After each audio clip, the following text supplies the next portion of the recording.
I will call back to order the Sacramento City Unified School District Board of Education meeting. We will have the Pledge of Allegiance. My understanding is it will be led by Trayvon Riley today on behalf of Kiera Bradley, who is a senior from Rosemont High School.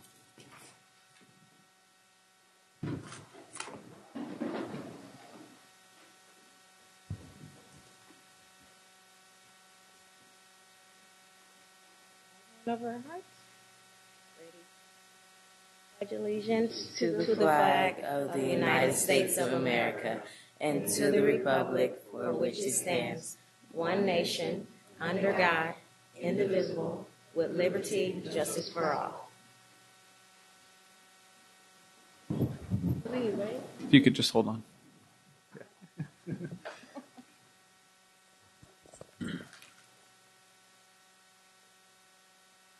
Kiera Bradley is an inspiring, hard work, and optimistic young adult and a recent graduate at Rosemont High School.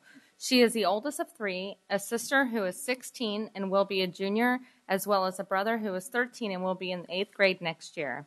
Kiera was raised by a hardworking and single mother who was determined to provide her children with better opportunities. Kiera wrote a compelling story to hardship with homelessness and hunger and how these broken memories will forever be the push to strive for better. She wrote, "I discovered that by aiming for high GPAs and getting admitted to a 4-year university, I would receive a strong education and I would never have to go through the same adversities my mom had." This essay was selected first place among all the Sacramento submissions for the 2013 SNNR's College Essay Contest. Kiera will be attending UC Santa Cruz this fall and plans to study psychology, where she'll share her wisdom and determination. In recognition of her phenomenal achievements, we are proud to recognize Kiera Bradley as a Sacramento City Unified School District Stellar Student.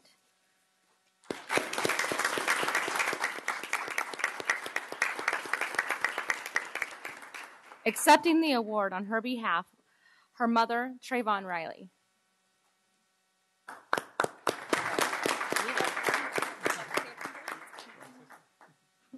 I just want to say thank you all for acknowledging her hard work. As a parent, you want your kids to reach a point so you can be proud, but I'm overwhelmed with joy.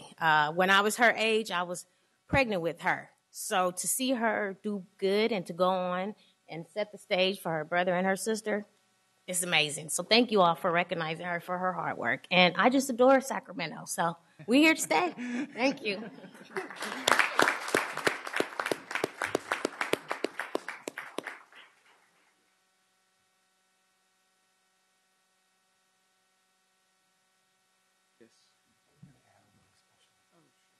Right now?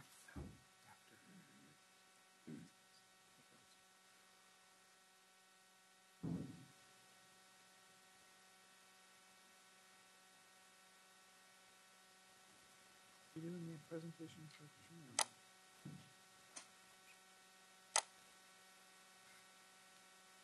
All right, thank you. Item 5.0, we have 5.1, our outgoing student board member presentation, and I guess I will start it off. Oh, I'm sorry. We have to let our student board member read the public address now. This meeting of the Sacramento City School Board is being videotaped in its entirety and will be cablecast without interruption on Metro Cable 14, the government affairs channel on the Comcast and SureWest cable systems. Today's meeting will be replayed Saturday, June 23rd at 9 a.m.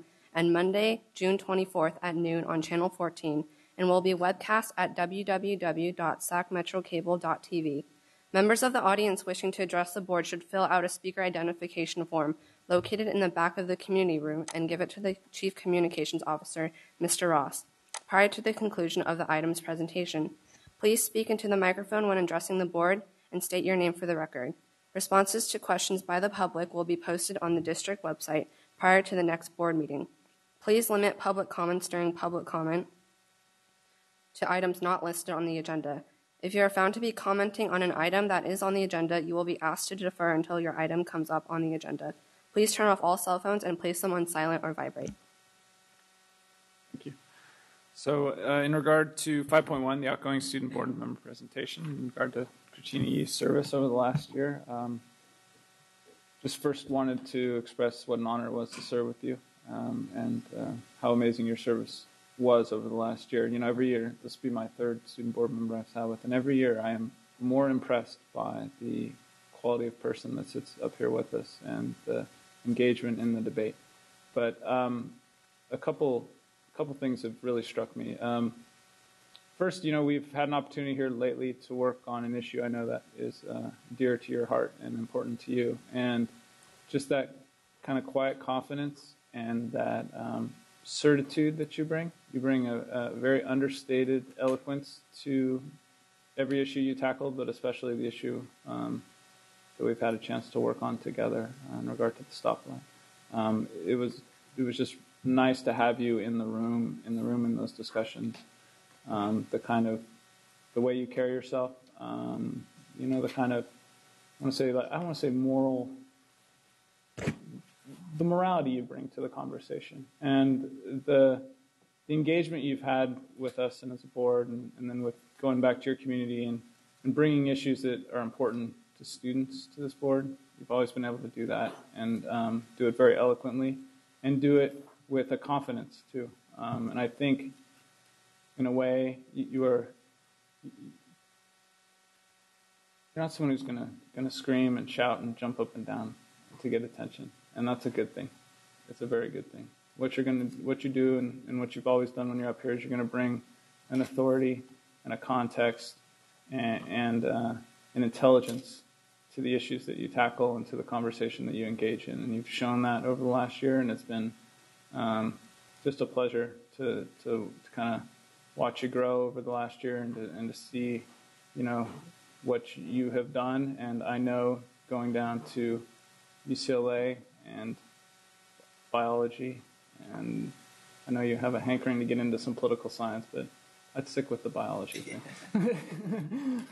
And I know that you'll grow into just an amazing leader and amazing, you know, you're going to achieve a lot of great things. And so I know to look back in 20 years and to see where you're going to look ahead 20 years, and to see where you're going to be, and then to say, oh, I got to serve with her when I was a board member here at Sac City. It's just truly been an honor, and you've served the students of Sac City well, and you've served the people of Sacramento and the communities well.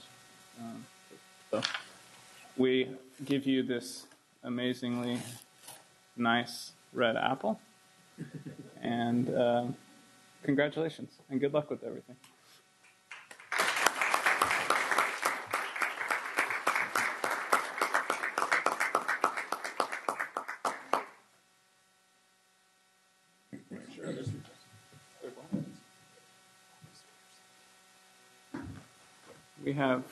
We have some public comment. Would you like to speak? It's your time. What would you like to do? Okay, we'll do public comment. Public comment from Leo Bennett Koshan.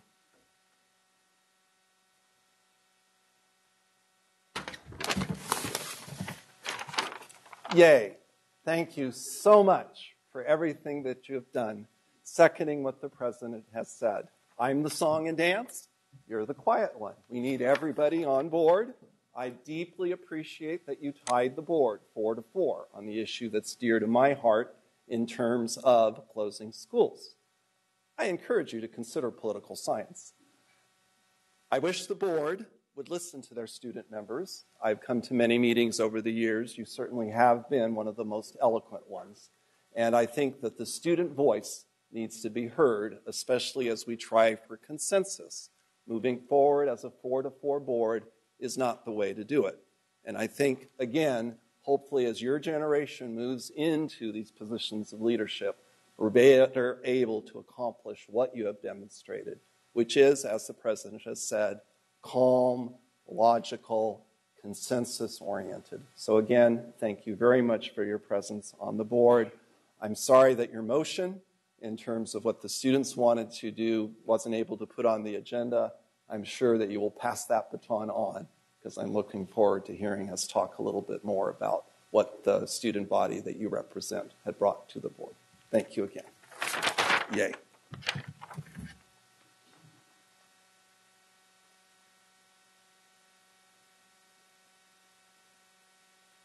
Tonight is bittersweet. This past year, I never looked forward to my final board meeting or my final board report, and I can't say that I do now, simply because this experience has helped me grow as an individual by making me a greater critical thinker, communicator, and leader. I never look forward to seeing good things come to an end, but I suppose that just means I can now look forward to greater things ahead. Having this opportunity to serve on this board has been an honor. I've learned more about myself this past year than I have in the last 17 years, and I will always reflect on this year as a critical point in my life. I entered the board nervous and hesitant, worried that I couldn't live up to the former student board members, but over time I realized that wasn't possible anyways. Instead of following the methods of former student members, I needed to take on this role in my own style and fill in the shoes in my own fashion. I tested myself through time management, commitment, and service, and I progressively realized my strengths and weaknesses. However, I became a more resilient person out of it.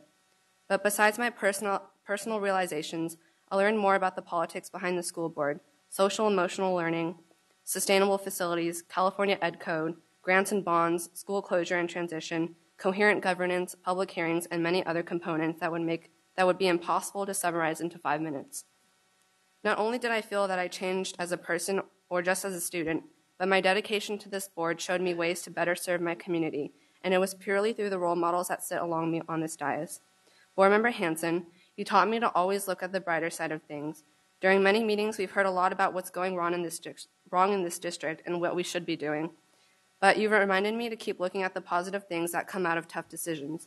And taking the role of the Student Advisory Council's board member representative is commendable, as another person to advocate for youth voice, especially when it comes to SAC's goals to revise current board policy. Board Member Arroyo, you taught me to be mindful of the community's interests. Your passion for promoting diversity and equity plays an instrumental role and proves that your leadership is most evident when it comes to addressing the needs of the working people of Sacramento, especially those who are underrepresented and underserved. You also taught me not to be fearful to reach out and to ask for help from people who can help me succeed in my future. Board Member Pritchett, you taught me to be thankful and to be proud of where you come from and who you represent. Your presence on this board shows your compassion for kids through volunteerism and through service for your community. Vice President Kennedy, you taught me to build connections and relationships and to somehow find the humor in difficult situations. That is the kind of energy the board needs. Because of your service to this board, I saw that your goal was always to make this district better for its students. Vice President Wu, you taught me to ask tough questions and to think critically, but also to be friendly and kind. You taught me to build relationships respectfully and cordially with people who have potential to bring out the best of both sides within a partnership. President Cuneo, you taught me to speak up and use my voice when necessary for maximum impact. You taught me that I don't need to have the loudest voice in the room to state, announce, assert, declare, or affirm that. Instead, sincerity and credibility will project from the passion of the message itself. Board Member Rodriguez, you taught me to find the joys in serving my community, and you taught me to make outspoken decisions based on my instincts, while also considering the data and logic. Throughout this year, you've guided me to analyze the right versus the wrong, and do what's best for the students, putting others before yourself. Superintendent Raymond, you taught me what it means to put the children first, by actively engaging students and parents and to make every decision based on what is best for the children. You taught me that it's important to work together, including everyone who coordinates to make this district the best it can possibly be. With all these lessons I've picked up along the way this year, I'm confident I will be bound for success and that I can use these skills to become a more effective leader. But I couldn't be where I am today without the support of my family and friends, the people who've been there beside me and understood the commitment I made to this board, especially when they witnessed late nights when I was overworked and overstressed, only to wake up early the next day for school again. While some showed concern for me, they still continue to support me no matter what. I would also like to thank my SAC advisor, Britt Irby, who continually pushed me to do more and to do it better, as well as my second advisor, Ayla Dozier, who was always engaged and involved in helping to accomplish the goals of SAC. Lastly, now comes the time when we say our goodbyes to the outgoing SAC Executive Board and introduce the incoming board. This year, we made a few changes to the different positions of the board, so starting this school year, we will no longer have the treasurer or historian position, and they will be replaced by 2 new positions, which are the social media chair and administrative coordinator. So starting with our president, Hannah Jacobson from West Campus, who will be attending UCLA in the fall. She will be replaced by Ariana Rea, a Rosemont senior. Ariana's role as current vice president will be replaced by our secretary, Ryan Se-Chin, a Burbank senior who unfortunately could not make it tonight. As our current marketing chair, Matthew Se-Chin will be attending Sac City, who was also unable to make it tonight, and he will be replaced by Rosemont Junior Andrea Dokes. Next, we have Valencia Scott from West Campus, who will be attending Barnard College in New York City, and she will be replaced by Tony Brisson, a West Campus junior. Our current treasurer, Magdalene Guidry from West Campus, who is also unable to make it tonight, she'll be attending Sac State next year, and her position will be replaced by our new administrative coordinator, Amber Pritchett, a Rosemont sophomore. Our current historian, Andrew Maloof, who will be attending Sac State in the fall, will be replaced by our new social media chair, Connie Ban, a West Campus sophomore. And lastly, the person replacing me as student board member is West Campus senior Margarita Kovalchuk. I'm excited to see these students work together to make the Student Advisory Council flourish and make greater changes and a lasting impact to the district and the students within it, and do even more than the board could do this year. I see great potential for this district as long as the students and adults can work hand in hand. Thank you for such a wonderful year and an unforgettable experience.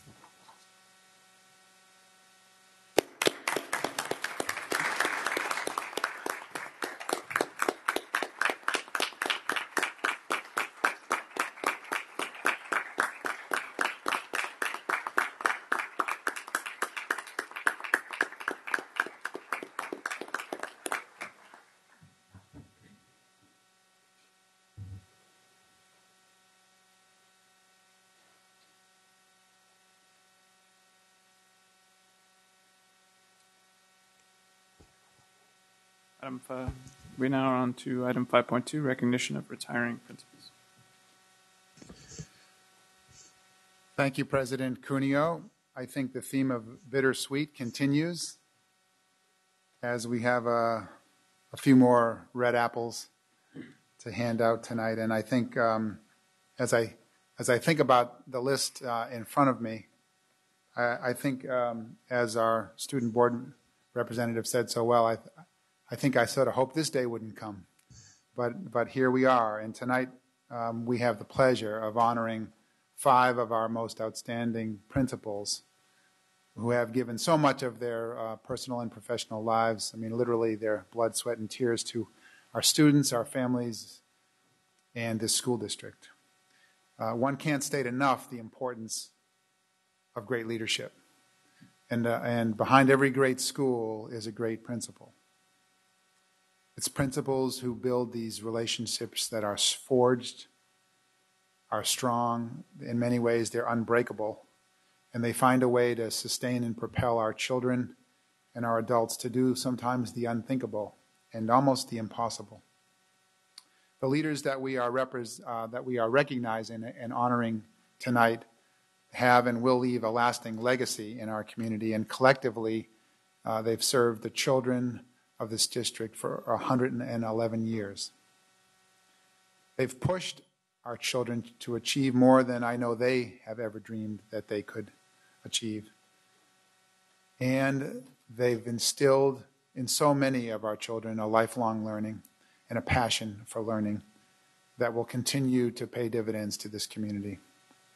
They've nurtured young staff. They've enriched and revitalized our more senior staff, and they've created a rich legacy through their mentoring and their tutoring and the wisdom for our next generation of outstanding school leaders. I can't thank them enough, and I don't think this community can thank them enough for their service, for their dedication, for their leadership, their friendship, for their love, and absolutely their dedication as true professionals. So I'm going to read their names, and then I'll be able to come over to the side here and give you your long, hard-earned red apple. First, Greg Purcell. Served the district from 1979 to 2013, a total of 34 years, most recently finishing up at Sam Brannan Middle School. Mary DeSplinter, 1987 to 2013, 26 years, and has just finished up at Wilsey Wood Middle School. Nancy Purcell, 1988 to 2013, 25 years of service, finishing up at Fern Bacon Middle School. Amelia Williams, 1999 to 2013, 14 years, with a bit of a split last assignment between Pony Express and Carolyn Winslow. And Lynn Soto, from 2001 to 2013, 12 years, finishing up at David Lubin Elementary School. I ask that we all give them a rounding standing ovation for their service.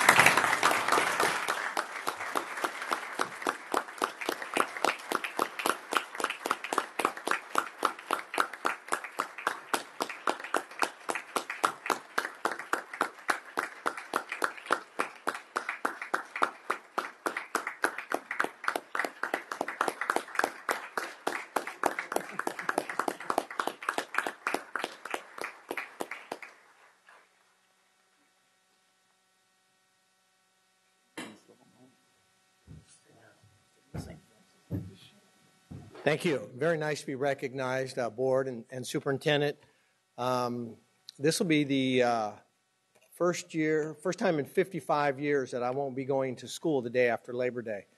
I think 50 of those years are in this school district as a student and an employee, and that will definitely be a shock to the system. But I want to thank you for your support over the years. Thank you, Superintendent Raymond, for his support these last few years. I've loved every second of working in this district, and I love this district. And I want to thank you for the opportunity these last many years to be a part of a great organization and having the opportunity to do something that's incredibly special every day, and that's work with kids. I could not think of a better job in the world than to work with 5-year-olds all the way up to 18-year-olds. So thank you very much for the opportunity. I appreciate it. Thank you.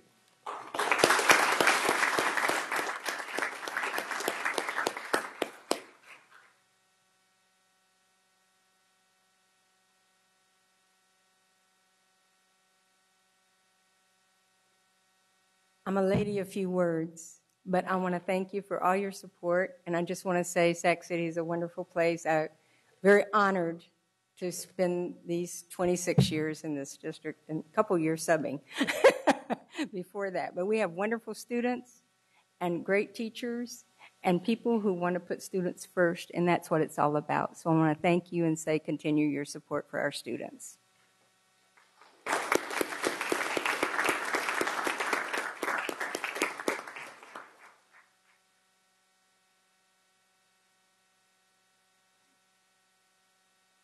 Well, Mary said it, Greg said it, but certainly I have to underscore how grateful I am to have had the opportunity to work in such a fine organization. And I'm not usually an emotional person. Greg can tell you that.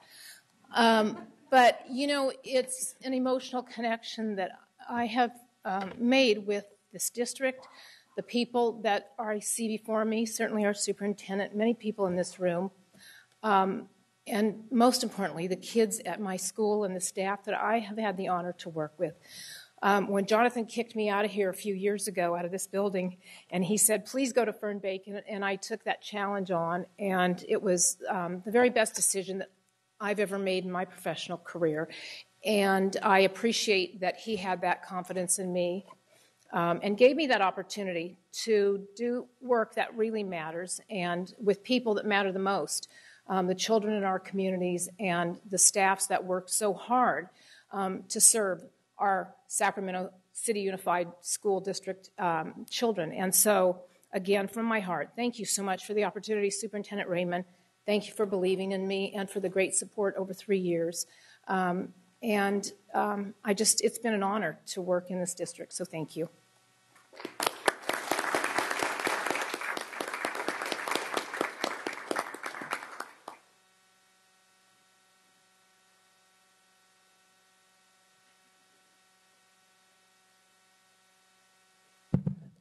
He says, how's the fishing? Because he knows my husband likes to fish, and I'll probably be joining him. Not at all. In total, I have served 38 years in the field of education, and my last 14 years in Sac City Unified have been educational, informational. I've learned so much from the board, from all of my higher-ups, my associates, superintendents, and I do owe a lot to this district for my growth. I am a product of Sac City Unified School District. My parents were from poverty. They picked grapes. They picked asparagus. They finally got a great job at Campbell's Soup.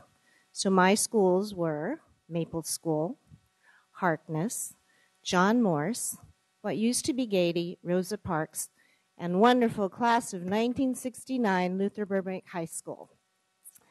And if I can make it through this system with the help of Sac City Unified School District to become a principal, I know that all of my students can make it.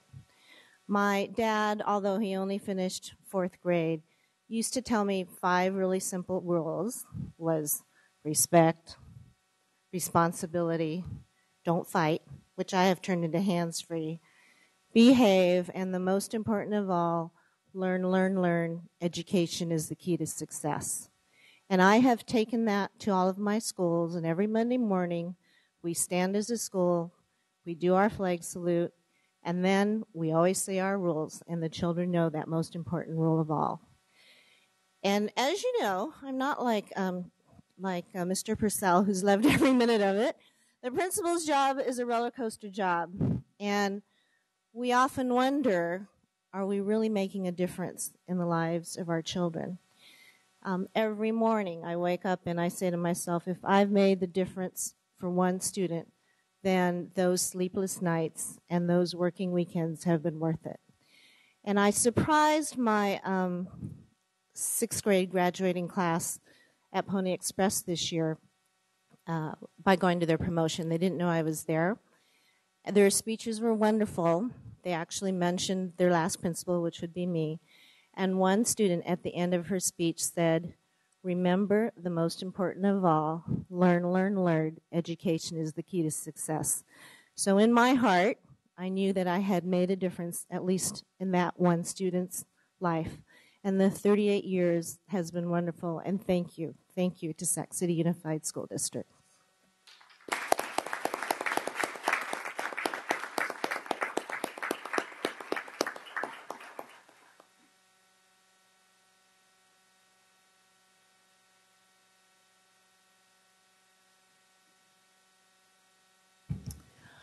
Well, I don't think there's much left to be said.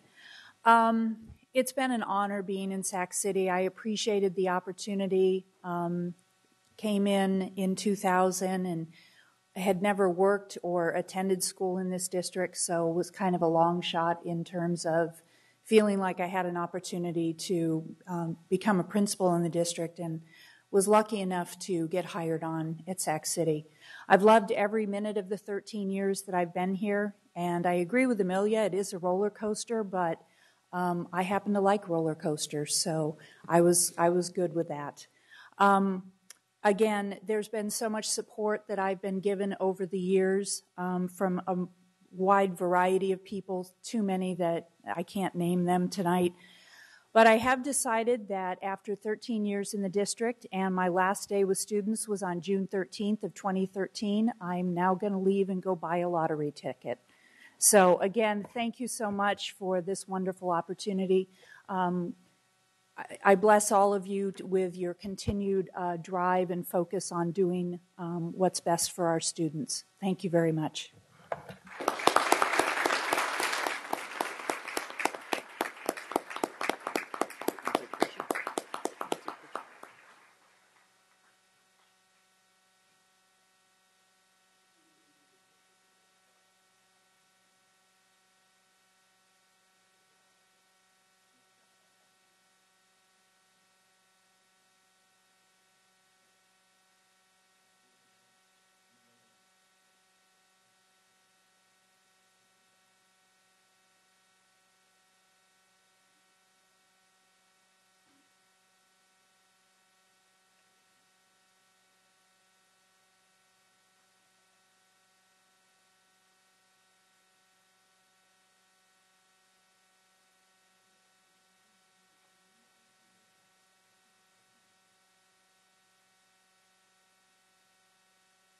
Member Rodriguez.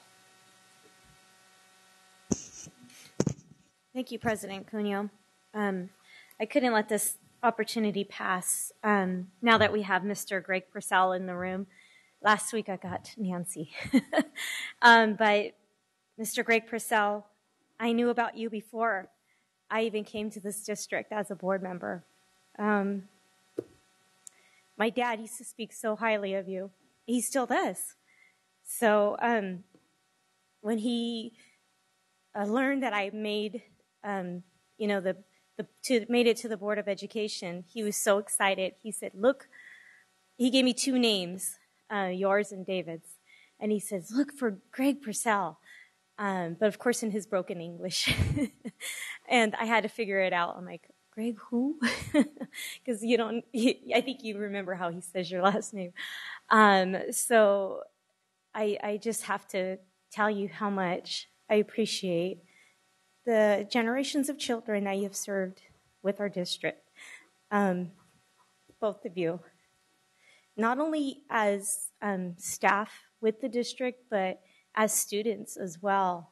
The two of you have purely demonstrated for me what it means to be a servant of children. And I thank you both very much. And I'll stop before I start crying. Thanks. I think we'll take a 2-minute break.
Okay. So,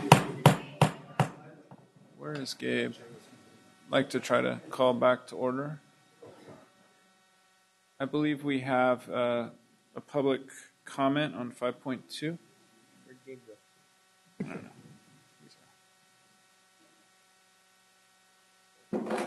Minutes. Yes. Did you turn one in? Yeah. There you go. We're guessing it was you. All right. You have a quorum? Yes. Yeah. Good. Okay. I wanted to say thank you. After 33 years of parenting and now 12 years of teaching and 12, 14 years as a student, that adds up to a lot of experience with principals. I'm class of 1970, but I am a late bloomer, so I think I have maybe 20 more years of time with the principals. And to me, the most important thing that I've always appreciated in a principal is the sense of welcome. As was well said, it's the hand-to-hand, it's the relationship, it's that unbroken bond. Not all principals have a sense of welcome. I've always appreciated the principals I've encountered in Sacramento City schools because each and every one of them have had a sense of welcome. So I'm very glad to say thank you for the apples that you've handed out today. And then we have a ceremonial recognition for the CK McClatchy debate team members, and Member Hanson will. Yes. Thank you very much, and thank you for your patience to John and Keenan. So I'm particularly proud to make this presentation this evening to John Spurlock and Keenan Harris. They are the winners of the 42nd National Tournament of Champions, which is a national debate tournament akin to, I guess the best way to describe it is kind of a Super Bowl of debate. Additionally, John won the top speaker, besting a field of 140 of the nation's top debaters, so quite an accomplishment. Only 70 debate teams from the entire country are invited to attend and compete, and over the course of 11 different debate rounds, and you have to win each round to make it to the next round, 22 hours of competition over 3 days. 3 very long days, I'm sure. I want to give a special shout out to CK McClatchy's coaches, Seth Blackman and Sam Haley Hill. It's for, their important work too, and it's a special honor because CK McClatchy is the first public school in California to ever win this contest. And the work that John and Keena did is really remarkable. As a former debater myself, I know how challenging debate is. And you're preparing yourselves very well to have a successful life. So you're not wasting your time. It'll pay off. And I very much appreciate your win and the encouragement that it's going to give to tens of thousands of students all over California. I mean, it's really a great honor. I'm glad that we could recognize you tonight, and I'd like to call you down and give you your certificates. So thank you very much.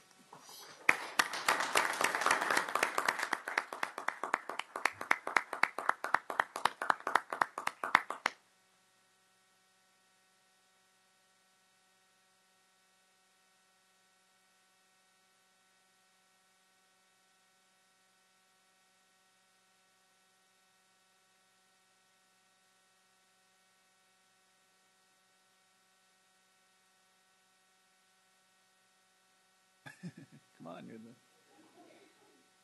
you are the debate champions. Are you guys nervous? I guess. Are you nervous? Is that what's going on? My name's Keenan Harris, and this is my debate partner, John Spurlock. We're both incredibly honored to have the opportunity to come here and be given these certificates by all of you. I think that we've both had a lot of great experiences with CK McClatchy and the debate community that it's surrounded by. I'd like to thank, on behalf of both of us, our coach Seth Blackman, Sam Haley Hill, and Stephen Goldberg, who really helped us to get to the point that we're at. Very good. Congratulations. Thanks. Thanks.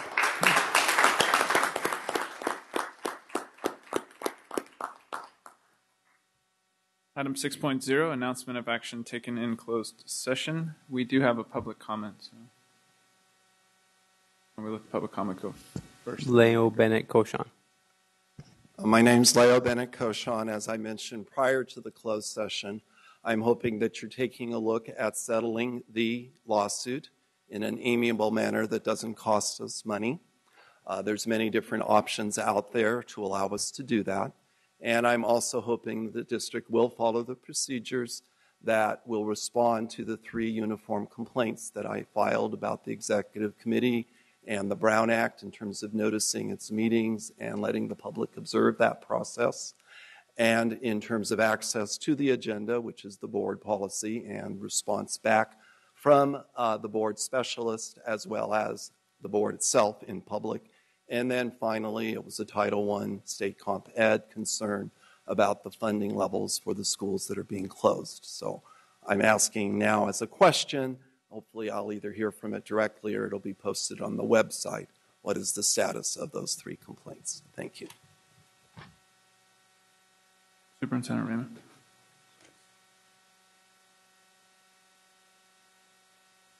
Thank you, President Cuneo. It's my pleasure this evening to announce our new Chief Accountability Officer, Teresa Cummings. Teresa's been a longtime teacher in our school district and administrator. She served as my first Chief of Staff and most recently as the Interim Chief Accountability Officer, and it's great pleasure.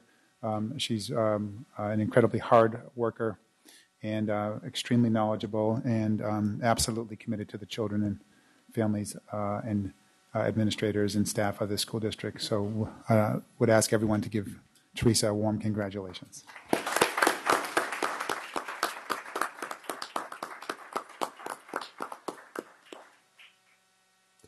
Thank you. Item 7.0.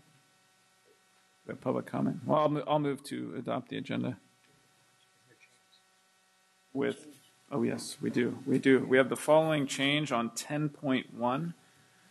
Under recommended bid awards facilities project bid number 703-0004. That item will be pulled, so I would move to adopt the agenda absent that item. The second by Vice President Wu. All those in favor? Aye. Opposed? Abstentions? We have an agenda and a public comment. Leo Bennett Koshan. Leo Bennett Koshan. This is also how I get my exercise, by the way. My comment concerning the agenda option is I appreciate Member Hansen. He's been emailing back and forth, and I consider that responsive government. And Member Rodriguez and a few other members have been responding. They say if members do that, you don't have to talk as much at a board meeting, hint, hint. But another piece that I noticed and that I mentioned to Member Hansen is that when I look at other agendas from other boards, they have at the end, as we used to have, future agenda items. It's on the agenda for board members to be able to publicly try to have some access to the agenda. It was put there so that the executive committee doesn't just have a perception. It perhaps is not the reality, but it certainly can be a perception of over-controlling the agenda. So I would encourage you to consider having future agenda items on your agenda. And then you won't like this one, but I thought it was a fun one. So I've noticed some boards provide 2 public comment periods. There's one at the end to reward those of us that stay all the way through so that we can give you a quick synopsis. And you do have a board policy to have evaluations. And some boards under policy governance have evaluations at the end of every meeting or every quarter. And I would encourage you to consider having that 3rd agenda item also. Thank you. We have item 8.0, public comment. Mr. Ross. We have 3 comments on 8.0. Rudolph Jimenez, Leo Bennett Koshan, and Lisa Romero.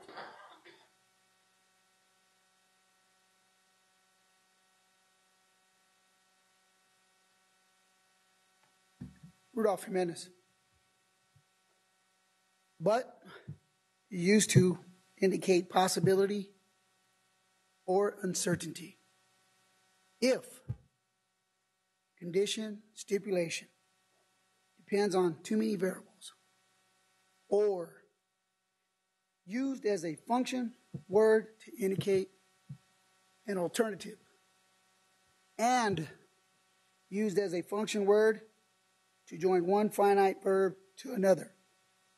Finite, having a limited nature or existence.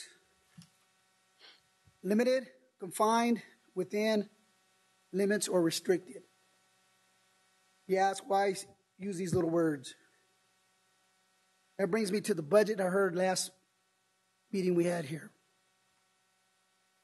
There was two separate divisions, restricted and unrestricted. Are we using these small words to restrict money that goes toward our schools and our students? If so, let's use the words with wise and moral decisions toward our students and our schools. Back, I believe, in Bush's era, students came first, so he's made that statement. He gave the responsibility to all school personnel to do everything in their power to help them with learning problems. That was your guys' job, principal's job, teachers' jobs, as well as parents. And that was to lead us to a higher graduation ratio, which we are failing right now here in the U.S. And that is why we need to spend this money, not based on the words that I have just spoken, but with certainty that we spend it right. I also have two other questions real quick. The question on closing the schools I read in the Sacramento Bee was based on percentile of students attending the schools. Sir, if you could finish up. Huh? If you could finish up. Yeah, okay. Well, our school, our community school, Joseph Bonheim, was at 43%. Two other schools were decided to stay open. We're at 36 and 34%, relatively speaking. And our school was chosen to be closed down. As a community, we were forced to do what we had to do, which was join the lawsuit. And we've also submitted paperwork to turn our school into, hopefully, a charter school. We filed that within the 9 days last present. And as a community, we hope that you guys consider that you reopen our school as a charter school, not for just our students, but our family and our community most of all. Thanks. You.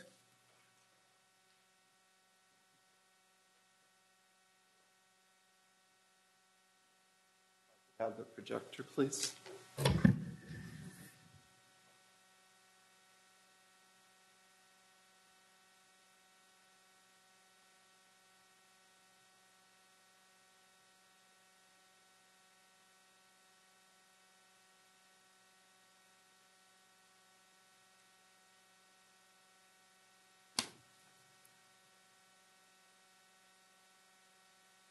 As I've pointed out before, we are opening many holes within our school district.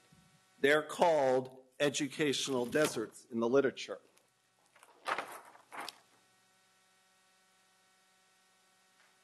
This district spent a considerable sum of money prior to the last school closures and had a consultant look at schools to be closed. You will notice that some of them are being closed. You will also notice that some of them are not being closed. And if you look into the data, there is a difference in demographics. The ones not being closed are white plurality schools. We have a lawsuit. We hope we find a way to resolve it without spending the money.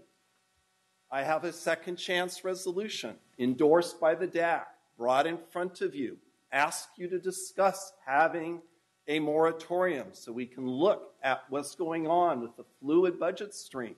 This was a fiscal decision. The fiscal finances are improving. What's wrong with reconsidering? What's wrong with demonstrating to our students that decisions are always flexible and that students come first day to day, not we made the decision and it's over with. I'm urging you to listen to the parents from Joseph Bonheim. It's my understanding, because it's been posted on the website from the last time I was here and asked the question, that no, you will not hear their conversion question because of a board policy. The board policy was put into effect in 2003 as a response to the SAC charter closing. Your governance documents say you can waive or change a policy at any time. I urge you publicly today to ask for that on your agenda July 18th. There's no sense for Joseph Bonheim, which only costs about $20,000 according to your budget, to not have its charter. Please give Joseph Bonheim its charter.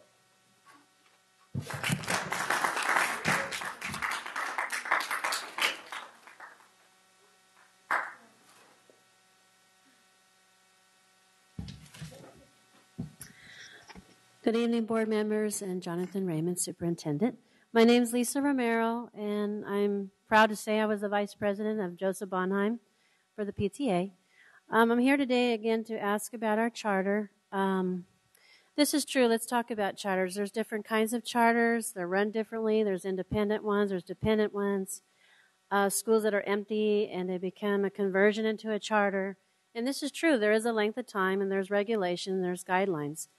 Also, there's guidelines for closing schools, and with the Department of Education recommended, once again, 7 months, we need to have a plan. Like your sign says back there, no time to lose. Our teachers are ready. They've been trained. The charter's in place. You have it before you. I would just ask, again, that you'd reconsider that.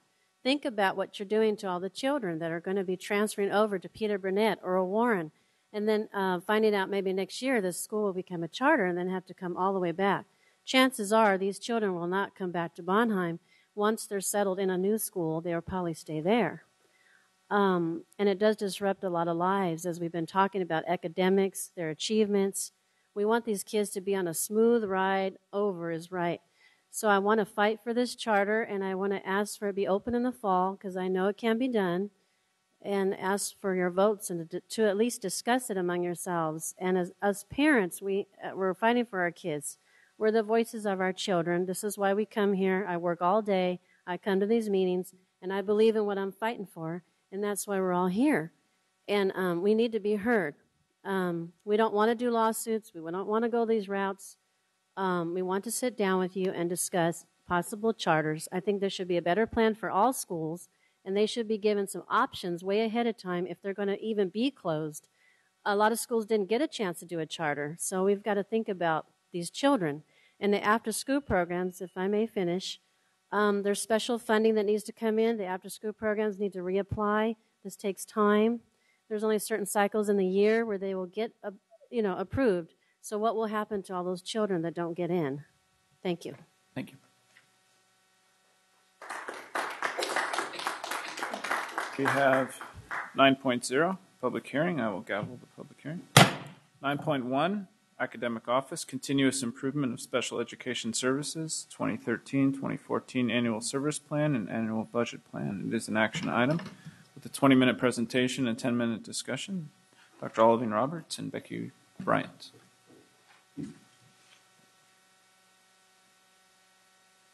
Good evening, President Cuneo, Superintendent Raymond, and board members. Tonight, I am joined by Becky Bryant, Director of Special Education, who will share with you the 2013-14 Annual Service Plan and Annual Budget Plan. You'll also have the opportunity to hear from Principal Billy Idlet and teachers Rianne Piccarelli and Melissa Imai regarding the inclusive practices implementation at Leotata Floyd. An important step in realizing our district's vision, for Pillar 1 of the strategic plan, college and career readiness, is to solidify the alignment of our special education services and practices so we're better able to support our students in a manner that is equitable, provide access to the general curriculum, meet their unique needs, and lastly, close the achievement gap. As I've stated before, our special education student success is our success. This presentation tonight will highlight the department's major initiatives aimed at improving the educational outcomes for our students with special needs. And you'll also hear about the annual service and budget plan designed to ensure a continuum of services is being provided with the necessary supports. At this time, I present to you Becky Bryant.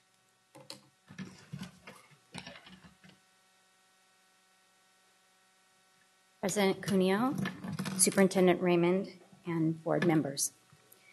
There are a number of points that we need to consider.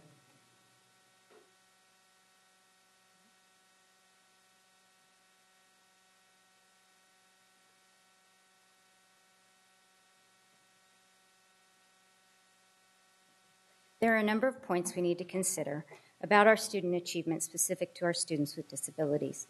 It's imperative that we accelerate student achievement so that students with unique needs and strengths are college or career ready.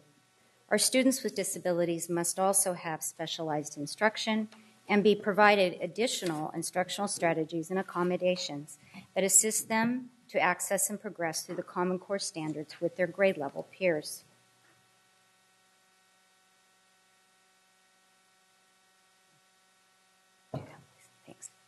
Our service delivery model as follows. Inclusive practices at 11 sites, 6 of them with full implementation of all students, including those that were formerly in special day classes, and 5 sites for RSP only. We also offer designated instruction and services, which are services such as speech and language, adapted physical education, and occupational therapy, just to name a few. We also have resource specialist programs at all sites. We offer special day class programs throughout the district for various student needs, and we contract with non-public schools and non-public agencies when we need them to serve our students. The 2013-14 focus, we look forward to following the initiatives that we started this year and to note that we're expanding on them so that we can continue our improvement over time. Those initiatives are inclusive practices, traditional improvement of our traditional special day class programs, continued improvement in our transition planning from school to adult life, and to continue to refine our educationally related mental health services. During the 2012-13 school year, each of these initiatives were targeted to improve the opportunities for students with special needs to engage in rigorous and relevant instruction that meets their unique strengths and needs. Inclusive practices and our SDC programs have been focused on continuous improvement of the learning tasks we provide for students and broadening their ability to access rigorous work to accelerate their achievement. For our high school students, we have renewed our focus on transition planning so that they have a clear roadmap into their adult lives. And finally, our educationally related mental health services have enabled us to provide more intensive on-site services to students to assist them to remain in least restrictive settings. Returning to our Inclusive Practices initiative and using a national perspective of best practices, we know that there's a strong movement nationwide towards inclusive practices with a full continuum of support for our students. Our goal is to continue to transform our services that we offer in this district to align with national trends and best practices. Leah Tata Floyd, Sutterville, Cal Middle, and C.K. McClatchy are aligning their inclusive practice initiatives with their social and emotional learning focus, which has enabled these sites to hone their caring and respective community for all students. Students at each of these sites, as well as Oak Ridge and Caleb Greenwood, have been afforded provocative and rigorous instruction that have proven that students without special needs and those with special needs can learn alongside each other throughout the school year. Students with special needs grew in their ability to be more independent in their learning by exhibiting organization, participation in group instruction, and follow through on assigned tasks. In addition, with instructional accommodations, students were able to produce high-quality artifacts that demonstrated their learning over time. Each of these learning communities truly value every student and the contribution that each student can make to their community. Our 5 expansion sites, which were Harkness Elementary, Will C. Wood, Rosa Parks, Hiram Johnson, and John F. Kennedy, worked this year to transform their traditional and often separate RSP programs into co-teaching models. In this first year of implementation, the sites began to implement some of the easier forms of co-teaching and planned and delivered instruction together to meet the students' needs. Next year, our early implementer sites, which were the original 6, will become our model sites and serve as demonstration sites for other campuses that are interested in doing this type of work. Our expansion sites will continue to develop their practice and begin to implement more sophisticated types of co-teaching, which will be fostered by ongoing professional development and coaching and support. We are fortunate tonight to have some of our implementers here to share a few insights about their inclusive practices journey and the impact it's had for their students. I'd like to turn to Billy Idlet, principal of Lia Tata Floyd, for some comments about their journey. Thank you, Becky. I'm Billy Idlet, principal at Lia Tata Floyd Elementary School. Thank you for listening to a bit about our story in the journey towards inclusive practices. This is we have just finished our 3rd year in implementing this most important pedagogical focus. And from my own personal experience, it has allowed me to grow in my understanding and my ability about what is equitable for all students.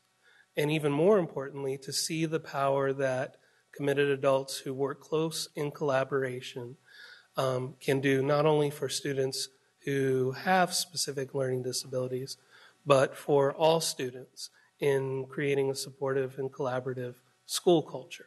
So I'll hand things over to 2 of my teachers. Let me introduce them first and allow them to come up together to sort of speak to you about their own personal experiences in inclusive practices.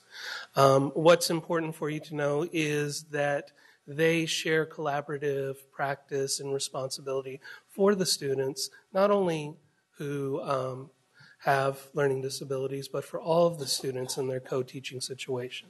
So directly to my left is Rayanne Piccarelli. She would be considered in a non-inclusive site. She would be working in a special day class with developmentally delayed students. At our school, she's simply considered a support teacher. And beside her is Melissa Imai, who last year was teaching kindergarten at Lia Tata Floyd. So specifically, they'll be able to tell you what inclusive practices looks like, the skills that are necessitated by this particular approach, and the lessons that they themselves have learned. So do you feel comfortable coming up and talking, maybe answering some questions? Okay. Well, thank you for letting us talk on behalf of our whole school. But we'll just talk about our own experiences. I think the last few years, I think, has been a great experience for me as a professional. This is always what I wanted to do. I went into the credential program at Sac State wanting to go towards inclusive practices, and having the opportunity to really pilot that here at this at Sac City Unified has been a wonderful experience for me. I truly believe in the cause, I guess. It's something that's so great for our students and for our teachers as well, something that really brings us together in a collaborative manner and brings our students together in a collaborative manner. We have students teaching students. We have students in leadership positions, but also students that are helping us as teachers. Throughout the last few years, we've really seen such a growth in all of our students, more so, I think, in their social emotional and their academic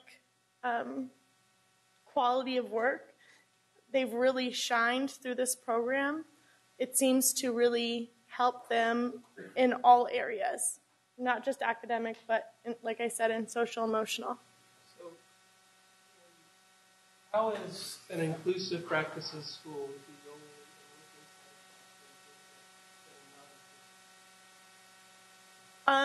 Well, probably the biggest thing that you would see that's different is there's more than one adult in the room. There's collaborative groupings going on, so there's not just a teacher in the front of the room lecturing at the students, but there's small groups happening. There's independent workers, there's movement, there's flexibility. It's really collaborative in nature. There were times, this was my first year experiencing inclusive practices. I was excited about it when the idea first came to our school, but I wasn't one of the teachers who was lucky enough to have a student in my class. But this year was exciting. I had a student with autism, and he made incredible growth this year, and I couldn't have done it without Rayanne. She was there when he was having a hard time with transitions, when I was by myself, and she knew what his needs were because we've worked together the whole year. And she would come in, and she has a relationship with him that she can spend some time and get him warmed up to come and transition to the next activity. And it was a great journey this year.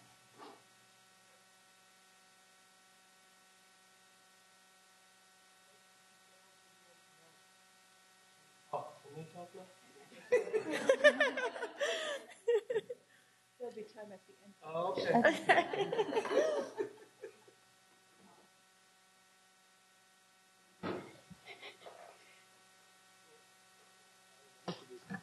Are we?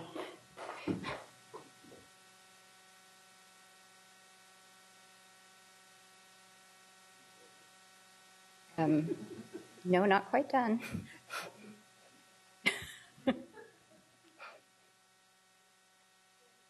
Okay. In our expansion of inclusive practices, we cannot ignore focusing on also improving the quality of our special day class programs because we still have many of those. It continues to be our goal to increase the time and opportunities for students in special day class programs to spend with their peers in general education settings and to have rigorous teaching and learning in each of our classes. To this end, we will continue to provide coaching and support to select sites during the coming school year. We continue to return students from non-public schools and non-public agencies, particularly our younger students with autism who are able to transition from behaviorally based non-public schools to our pre-K and K-1 programs. Finally, in support and alignment with the district's focus on Common Core state standards, we will focus our attention next year on our special education support staff to ensure that they have foundational knowledge about the Common Core standards in ELA and math and are able to support its implementation in their own work. Transition from school to adult life is a continued area of focus for us.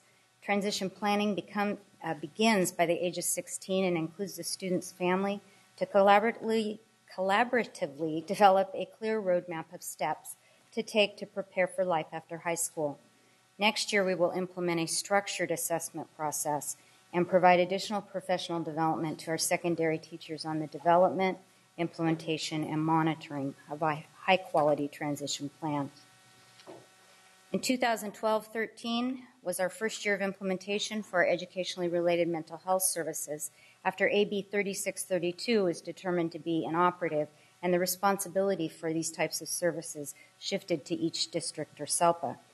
Using a team approach consisting of a school psychologist, a social worker, a behavior intervention specialist, and an instructional aide, educationally related mental health services were provided to eligible students with IEPs.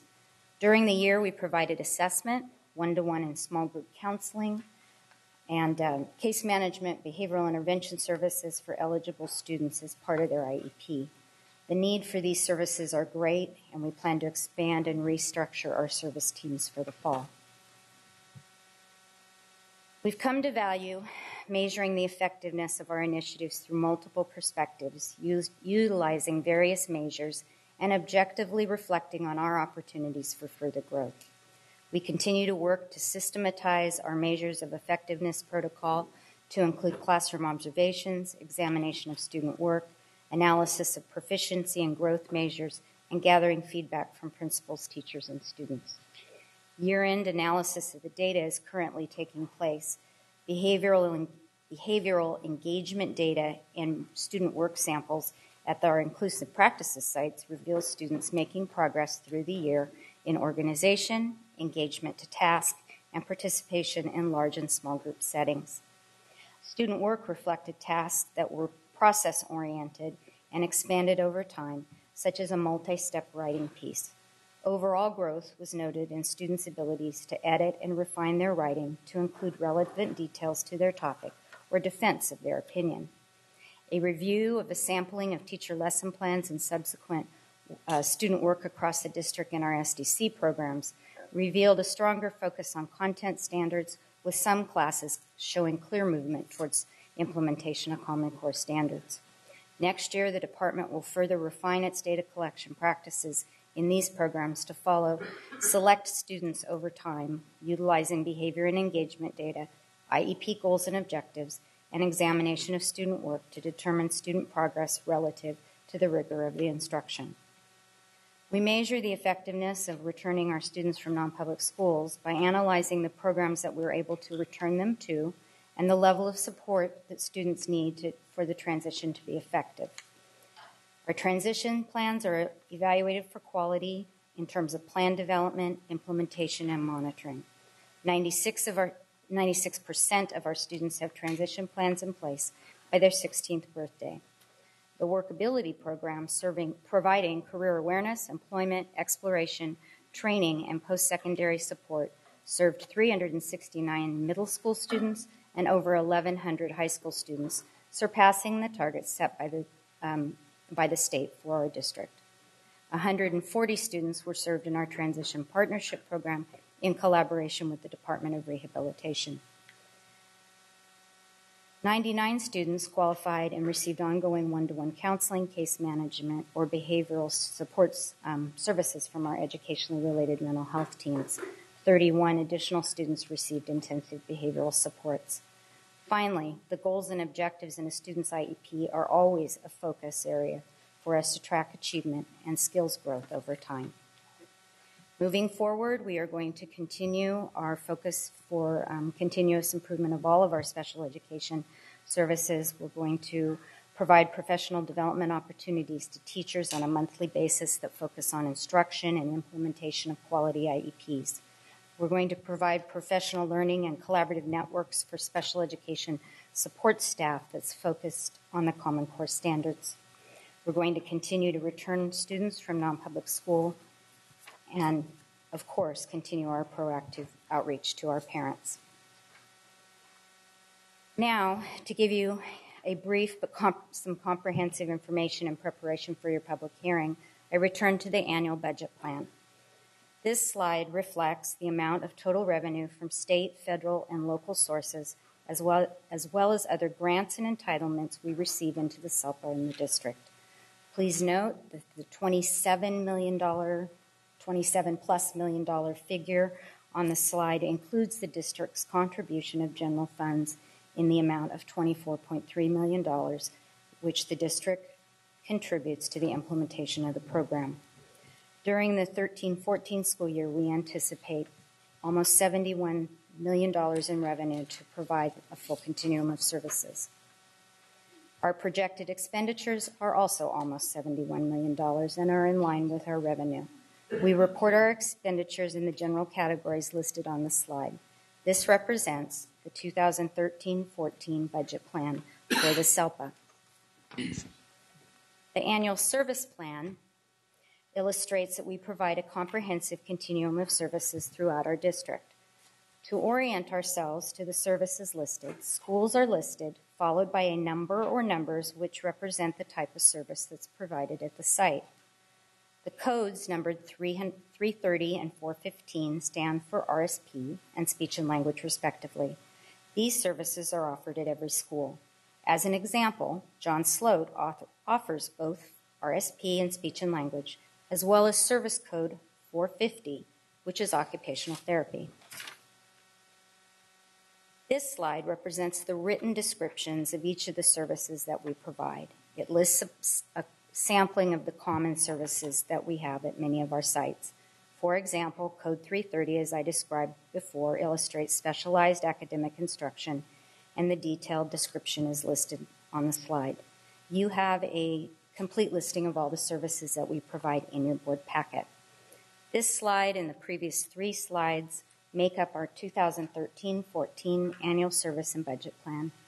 We respectfully ask the board to conduct the public hearing and ask for consent and ask them to adopt it in tonight's meeting. We are available to answer any questions you might have at this time. Thank you very much. Thank you. Before we go to board comment, do we have public comment? We have 3 public comments on this item from Leo Bennett Koshan, Angela Sutherland, and Jessica Arriaga.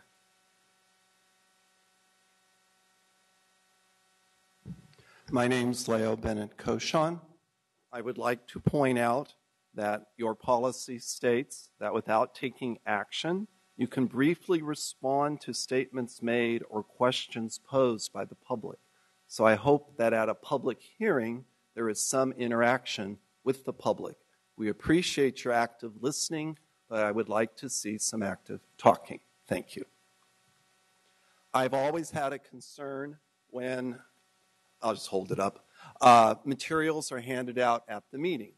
I sent an email to the board asking why can't we have the presentation materials prior to the meeting? It's hard to participate in a public hearing without the materials. The materials state that your budget is balanced. That would be awesome, but most special ed budgets require a contribution. I'm a special educator. I don't like the E word. I like the C word, so a contribution from the general fund. So I'd like to know, is this a unique district? Where is the contribution? Measures of effectiveness. I'm both a teacher and a parent involved in special ed. I feel those are critical. The district has a quality report from California that talks about a variety of quality indicators. I think it would be important to see that. You also have a Citizens Advisory Committee. Other districts have the Citizens Advisory Committee sign off on these annual plans. It's not a requirement. They're involved in the development of the SELPA plans, which have a longer life. But I certainly think it's an effective practice. I appreciate the staff that came, but I think having parents here, as well as students, would be a much better approach to seeing how everything is going. The district committed in the LEAP, and I participated in that, to drive student achievement by 10 percentage points every year. I didn't feel it was doable. We haven't done it, but I do think that we should talk about both realistic measures and how have we done on the various state measures. Thank you.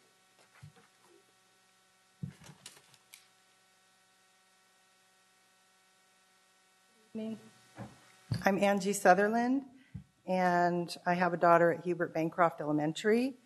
I'd like to comment first on inclusive practices. Currently, it's at 11 sites, and I believe it's supposed to be expanded to 2 more sites next year. I hope this delivery method can be expanded to more sites in a more expeditious fashion. There are children who are waiting to be fully included in their general education classroom setting and to receive appropriate services inside of the classroom with their peers. I realize that this setting does not fit for every student and every child is unique, but for those who need this and can't get it unless they live in the neighborhood of those 11 schools or go through the open enrollment process, they're falling behind. I'd like to know if there's a timeline for the other schools across the district to have inclusive practices added. It was nice to hear from the Leah Tata Floyd School and from the teachers, and it would have been nice to also have some parents and students here to hear how that's going. And some of the words that were used at the very beginning of the presentation, equitable access to GE curriculum, close the achievement gap, college readiness, Common Core, these are all things that I'm very concerned about with our kids and with my daughter also. And I feel like we need this inclusive practices to get more momentum. And I know they're working really hard. And I do support the special education team and the special education director. They work very, very hard, and I'm very thankful for everything that they do. Thank you. Thank you.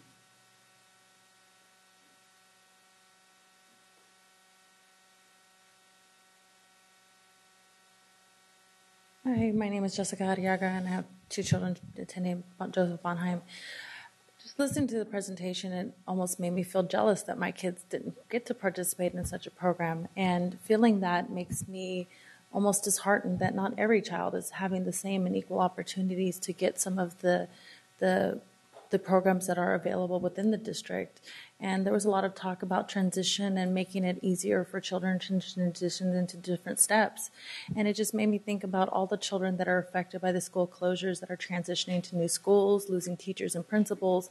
And there's been a lot of talk about where the school sites are, how the structures are going, and after school programs, but there hasn't been a whole lot of talk about the transition process for these children that have special needs that are being affected by the school closures, and what is being done to make sure that when this next school year starts for those children that are being affected by those closures, to make sure that they have the programs and the facilities in place for a great 2013-14 school year.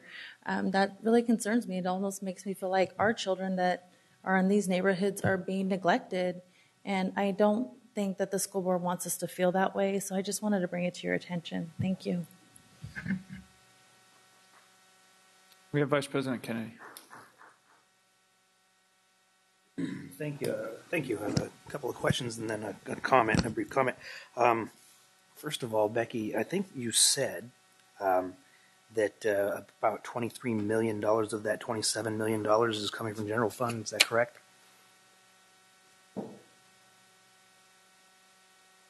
It's 24.3. 24.3. Okay, I thought I was listening, but not as closely as I should have been. Great, thank you for that. Inclusive practices, it is a good question. I mean, it's sometimes we're the victims of our own success, and these things. What is the rollout plan? Is there one for inclusive practices in schools? There is. We had to slow our implementation due to the budget crisis, quite frankly, and in order to take special day class programs, whole groups of students, and disperse them in their grade appropriate classroom at a school site, you have to essentially increase the FTE of the general education teaching population. That's a cost factor for the district, and we haven't been able to do that since we did our initial implementation. Short of that, we know that we want to continue moving forward. We don't want to stop. And we have RSP programs who are separate and operate in a pretty traditional manner. And we felt that because those students are already in general education the majority of their day, we could move forward with co-teaching programs in our RSP programs. And so that currently is where our expansion is headed for now. So really the reason it's expensive is because we have two teachers in every classroom. Well, you have each student who was formerly in a special day class have a primary placement in general ed. So they're counted up front in that FTE in the general population of the school. And then the support follows the students into general ed. And that's what the additional cost is. This is kind of going to be something that's hard to quantify, so I just want a general feeling, and that's inclusive practices is only successful if you have willing teachers who believe in it and so forth. Thank you very much, by the way. How are we getting pushback? Is there, because not everybody believes in it. How do we deal with that? The implementation is an evolving process. The first year, no doubt about it, very difficult because you're breaking down some traditional barriers that people have had. And the relationships take time to develop. They also need to put clear structures in place about how to share responsibility in the classroom to provide instruction and to provide support. Sometimes there are teachers that get in the middle of that process and realize that's not for them. And so there have been some staff changes over the years. What we find is by the third year of implementation, we usually have a more solid staff that are committed to the process. But eventually, if we're moving to this district-wide, everybody will have to participate. I like that answer. What about expenditures compared to over the years for non-public schools? Do we have that data in showing how it's changed? If this I don't have it with me tonight. Our non-public school cost has actually gone down. That's Our what I would non-public expect. agency cost has increased. Okay, but the non-public schools, it is going down. I mean, it used to be a huge expense. Well, it's still pretty big, Yeah. but it's smaller than it was. And if we're successful with this, it should continue to go down. Right. Okay. Thank you very much. Just a brief comment is that, one of the reasons I ran for the board was because of special education. And, really the experience that I had was compared to this, we were in the dark ages. And I think the superintendent once told me that right shortly after coming here. And I really appreciate his leadership in this area and, really doing such innovative stuff. I think that inclusive practices is amazing. I have heard specifically what Leotata Floyd is doing from a good source that it's just, you guys are doing great things in the classroom. And so the public does know. We did recently have a full-blown hearing on inclusive practices in which we had teachers, parents, students, everybody involved. So, we have done that and are mindful that hearing from the parent is important. And I'm particularly excited to hear, something that I didn't know here and that's this transition planning that we're doing now. I mean, that's vitally important. And personal experiences. My daughter, when she got out of our district, was woefully ill-prepared to be out of high school. Thank goodness Los Rios was doing a much better job of it than we were. So I'm glad to hear that is a major part of our push to make these kids college, career, and life ready. And so thank you for what you guys do in particular and what you guys are doing. Member Henson. Good evening. I had a couple questions. I wanted to ask how many students are in the being served by your group overall, approximately in the district? Total enrollment of special education students? Yes. As of yesterday, 6,203. That's an awful lot of folks. Do you know approximately how many of the students are being served at the early implementation sites and including the transformation programs that you're anticipating? Just a ballpark Not figure. off the top of my head, but when we had 6 sites, we were well into over 150 students, and these additional sites pushed that further, but I can get that information. Okay. At Latata, okay. Well, I agree with Board Member Kennedy. Inclusive practices certainly seem like the right way to go, and I've heard good things about that, and the literature definitely supports movement in that direction. So I'm really glad to see the districts moving there and going properly, and I'm always glad to see Latata Floyd in the house. And a special shout out to Principal Aidlet and his great teachers and those beautiful shirts.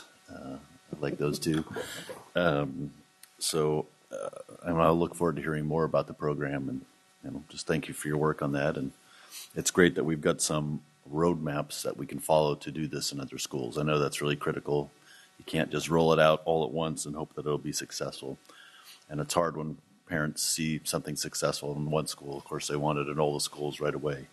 And I know that we're going to be working towards that. So getting the best practices down, I think, is really important. I did have one other question. Maybe this would be for the principal.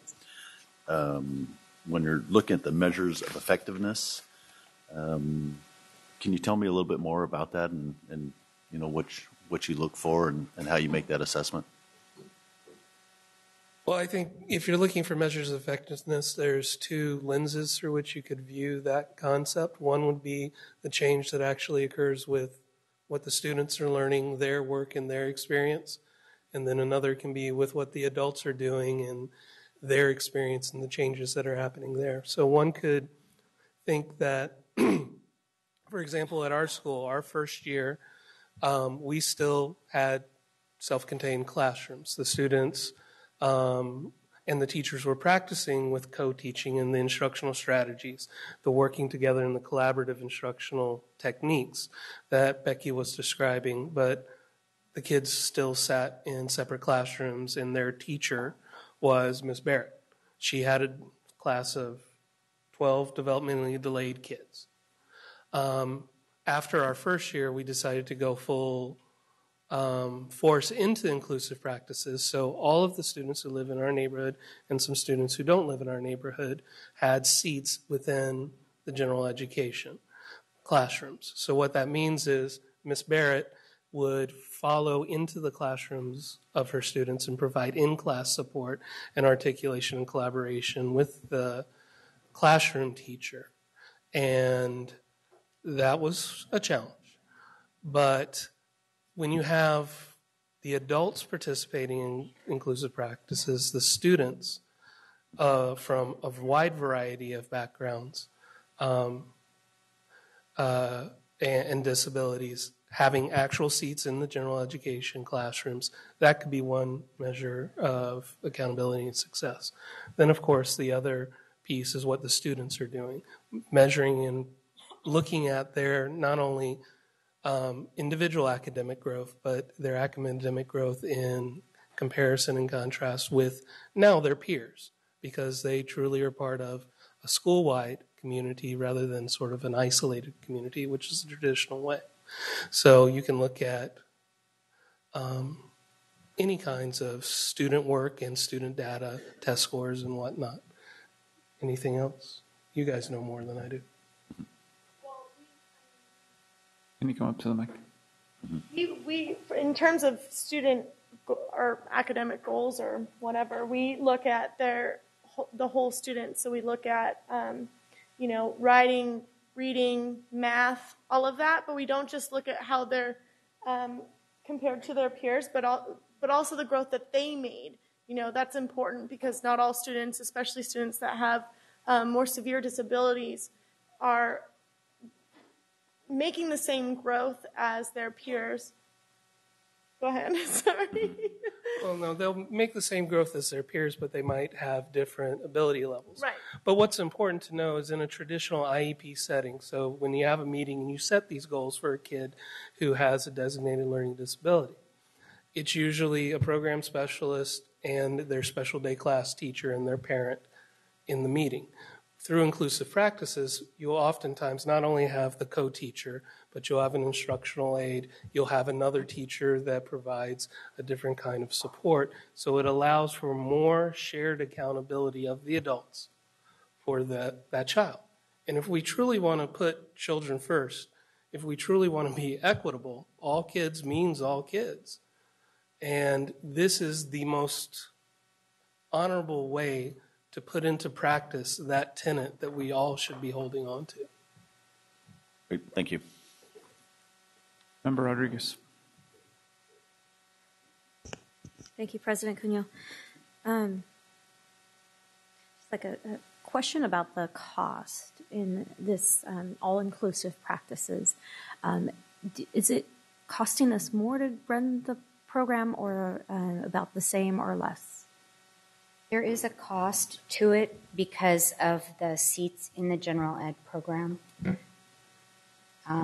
So for the 6 sites, there is a cost to that program beyond what we would experience if the students were solely in a special day class all day long. So the cost is associated because they're taking a seat for a regular ed student? Well, you're actually having to expand the number of seats on your site in a general education classroom. And because of CONCAPI, then we can't take a regular ed student. Is that how that cost takes into effect? Because if we have one special ed student mixed in with a classroom of 20, let's say, then the 21st student has to get bussed out to a different school. Okay. I think I can try to answer and ask Dr. Roberts to jump in, but it's a co-teaching model. So when you have special education students, STC or special day class students that have been in a self-contained classroom, right, with that special ed teacher or teachers and aides. And, now we're bringing them out, right, based upon their IEP and based upon the, whether, that they can be in a general ed classroom. The special ed teacher goes along with those students. So in effect, you're requiring more teachers in a co-teaching. I mean, you have larger classes, but you also have co-teaching. And in an appropriate inclusive classroom, you don't know who the special ed and the general ed teacher are. I mean, that's how closely they plan and work together and prepare. And they then, and why all students perform better is because they're getting that closer attention from both teachers. So as you distribute these special day students across classrooms and across the district, it just requires more teachers. That's the cost, additional teachers. I'm asking these questions because I'm trying to figure out why other districts would shy away from doing an all-inclusive classroom environment. I know a parent that's located deep south of California who unfortunately is taking a different route. I don't think she would take that route if she was here in our district. But it seems like that district is very adamant about not doing all-inclusive practices. So I'm just trying to understand why other districts would not do this. I think that for, as a financial person, I'm always looking on the return on the investment. And when we're talking about children being ready for college or being ready for life or being ready for work, that's certainly the greater of the benefit that you're going to get for paying a little bit more on the upfront. Because now you have members of our society that otherwise wouldn't have been prepared. As Mr. Our Vice President Kennedy had so eloquently stated, and humbly has imparted his personal experience with the rest of us. It would have been nice to have had a student leave our district in that manner and where they were prepared for life. So I really enjoy the all-inclusive practices we have here in our district. I do, talk about it up and down the state of California and across the nation about how we have all-inclusive practices with our special education program. It is something I've taken an interest of because of special people that have come to me. They've heard me talking about it on the board. And so, one of them being Angie Sutherland, who just came and spoke to us, and Jessica Arriaga, and Leo Bennett Cachon, Darlene Anderson, Tony Colley Perry, Kristen Wright has spent a lot of time with me. And some parents that don't come to our board, that they're just trying to get their children through our school system. Mr. Carrera and Mr. Ramirez, who they truly want the best for their children, regardless of what learning ability they have. And when I meet their children, I'm impressed because they have been part of our special ed program. So I want to thank you all for challenging yourselves. Thank the teachers, the principals, the staff, Ms. Roberts, Ms. Bryant for bringing this program to us. I do want to see a rollout plan, which schools. I'm thinking Bowling Green. It's one of our schools that has a separate and apart education going on with our special ed children. I think a school like that could really be served well by bringing in the all-inclusive practices. Certainly at Harkness, my children attend there, and the way they talk about things is like, oh well, this child has RSP and they get extra time, and because we all need to learn and we all need to do good and we all have to do good on our CSTs. So they don't see it as separate and apart. They don't see other children as being special. They're one of them, and that is the school environment we need to be pushing so that children don't get identified as they're this and we're this. So thank you very much. Member Roy. Thank you, President Cuneo. Just had a couple of clarifying questions. Two areas in particular. One of them within the goals of the district, and I think Vice President Kennedy alluded to them, which was understanding where the district is going with meeting the needs of special ed students in the district. And this has been a topic of conversation for many years, I guess, since I came onto the board. I knew that for years that school districts have to deal with encroachment of special ed, right? And at least philosophically, we talked about how do we recoup some of those costs by bringing students back and then providing services in-house. So did I understand correctly there are 6,000 students that the district is responsible for, 600, and it kind of piggybacks on Vice President Kennedy's questions as far as the progress that we're doing, because I know that we were trying to gauge bringing them back if it's more cost efficient, providing services outside. Obviously, this program is focused on providing the services in-house. And so just for cost-benefit analysis, it would be great to know what progress are we making. I mean, are there savings on what we're paying outside as we bring them in, and that kind of helps defray the cost of what we have to pay in-house? I mean, I'm trying to understand the math on that program, or if it's going to continue to be a bigger encroachment on our general fund as we continue to roll out this program. Our costs around non-public schools have decreased over the last 3 years because we have less students in non-public school. The costs for non-public agencies have gone up, and the services that are provided in a non-public agency are things such as clinic-based occupational therapy, speech and language therapy, physical therapy. Some of those services we don't have.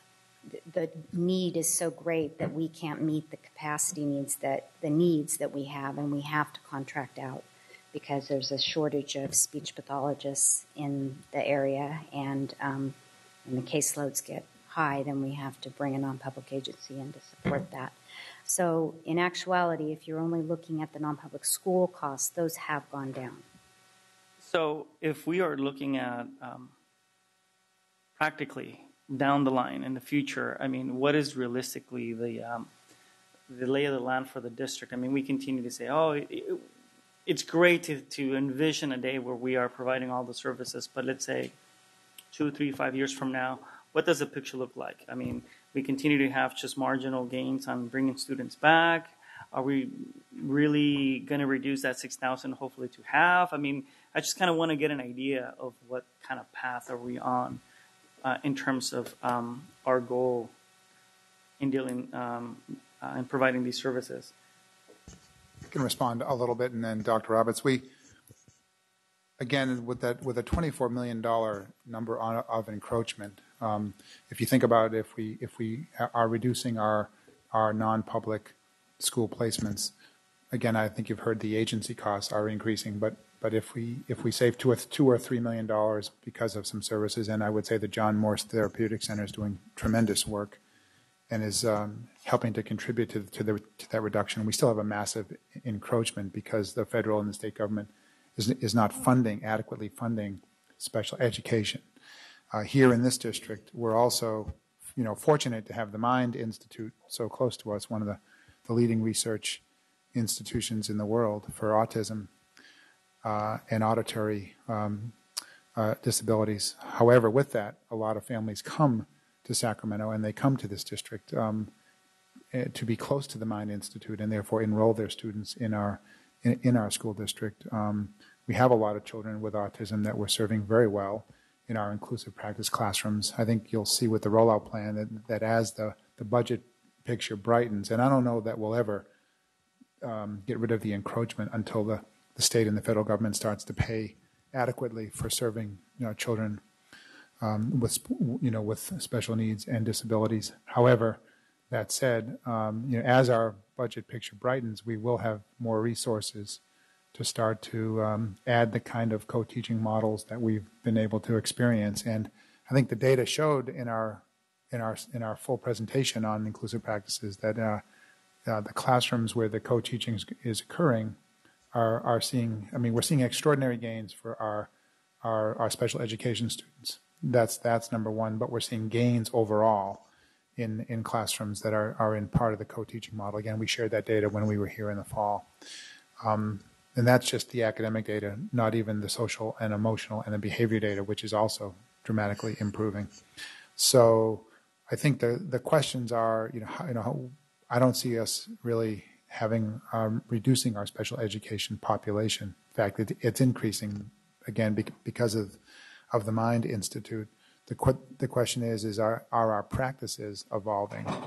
And practices evolving are also influenced at first by beliefs changing. And the one thing that I wasn't sure we really noted, that moving to an inclusive practice model and a co-teaching model is a complete mindset shift. And I think our teachers referred to that, but it's about beliefs, and it's a belief in all children. And that's the culture change that I think was shared with at first it is a dramatic shift, but this is where we're going. And as our budget situation improves, and as we have additional resources to allocate, this is one of our priority areas that we'll be able to expand. And we have now really solid models and examples of what this looks like. Thank you. And so, and that's what I really was trying to kind of get at. I mean, for years we've talked about going in this direction, but I mean, how feasible? I mean, it's kind of like continues to be a challenge. So the short and sweet is basically we will continue to see this kind of number, and hopefully the picture will change when the feds and the state gives us more money to deal with that encroachment. I think that the hope originally was to continue to decrease that number and capture those dollars to provide the services in-house, but we're not quite there yet, I guess. So we're not going to, not in the foreseeable future. And just to share with you that when we began the implementation of inclusive practices, our hope at the time was to have a district-wide implementation within 5 years. Mm-hmm. Okay? Because again, as Becky has shared, our budgetary climate has restricted the expansion. So we're now looking at creative ways because we are seeing the impact, we're seeing the effect of what it's doing, not just for our teachers, but for our students. So we're now looking at creative ways as to how can we still expand within this climate that is not fiscally friendly. Okay. And then specifically on the program, when we're moving students to the classroom, obviously if there was a all-inclusive classroom, right, might have been 3, 4, 5, 6 students there maybe. I mean, I don't know. Depends on, and then the severity, right, of the disability. So when they move to the classroom, is it a 1-to-1 ratio? I know that it's a collaborative, I mean, so how many? It's still a classroom settings, but the 2 teachers are there supporting all students. That's the uniqueness, that's the beauty of inclusive practices, that as superintendent has shared, when you walk into a classroom, you're not able to identify who is special education and who is gen ed. And the 2 teachers are working so collaboratively together that even in that space, you're not able to differentiate who is the gen ed teacher and who is the special education teacher. They're together as a team. But what I was trying to get at is the ratio, right? I mean, for example, if we have 2 or 3 teachers and a all-inclusive taking care of whatever number of students, right? As we transition into an inclusive classroom, just to kind of get an idea, I mean, do we need to hire 2, 3, 4, 5 more teachers per school on the special ed side in order to be part of those teams? Because now we're dispersing those students into multiple classrooms. So whereas you had 1 or 2 or 3 teachers, now you need, 6, 5, 7, 8, 10? That's what I'm trying to... So on average, and Becky can come and give you more definitive numbers in terms of the composition of an inclusive practices classroom, in terms of the number of gen ed students to special education students. The ratio that we're aiming for is a third. So a third of the class would have an IEP, and 2/3 of the class without an IEP. We're not there totally across the district in our implementation sites, but that's our goal. But you need to also understand that a student with an IEP may be a student who received speech and language services or received more traditional RSP student services, and were considered a general ed student all along. So it's not like a third of the class were students who would have been in a special day class for students with moderate to severe disabilities. Okay. And then one last thing is with staffing, because I know that the shortages, like you said, not only with speech pathologists, but also special ed teachers, right? So how does that forecast look like as far as trying to expand this? But are we going to have enough teachers to really be able to recruit? I mean, how are we going to cope with the demand when there is a specific shortage with this type of teacher? Well, we're very excited to recruit teachers from our local universities, particularly Sac State, where their focus is inclusive practices. Rayanne came from that program, and now that we have those options in our district, it's more favorable for their graduates to come to us. And so savvy principals such as Billy have been able to get new graduates coming out and recruiting them to come to their site. Okay, thank you.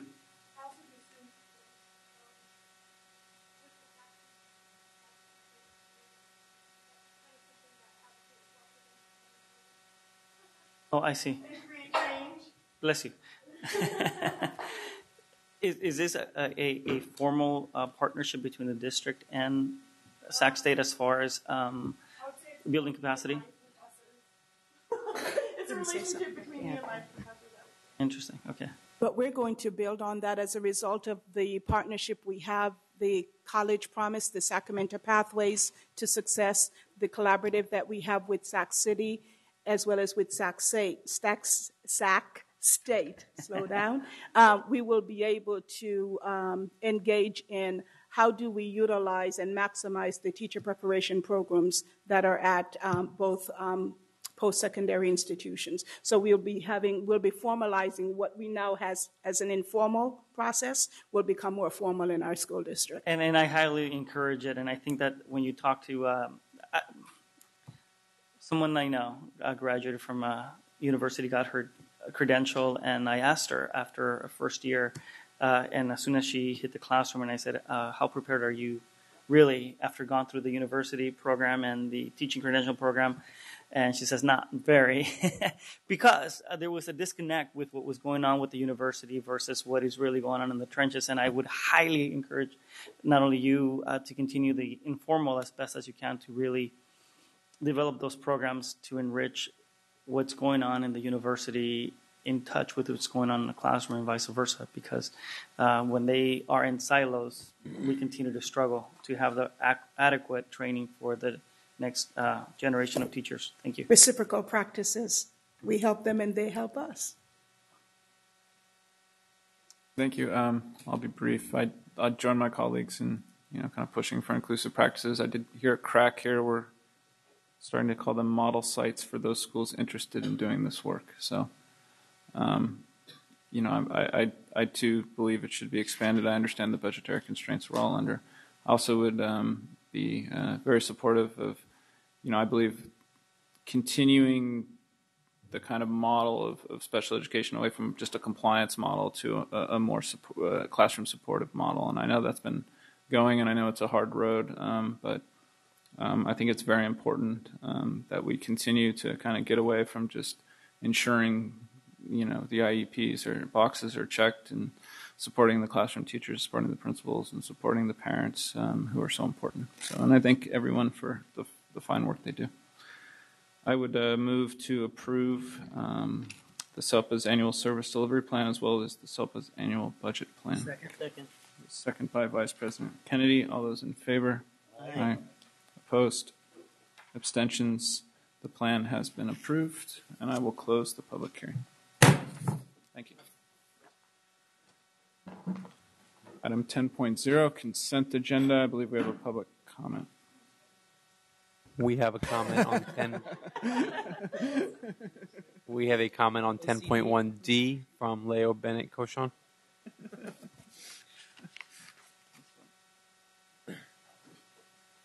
If I could have the projector, please.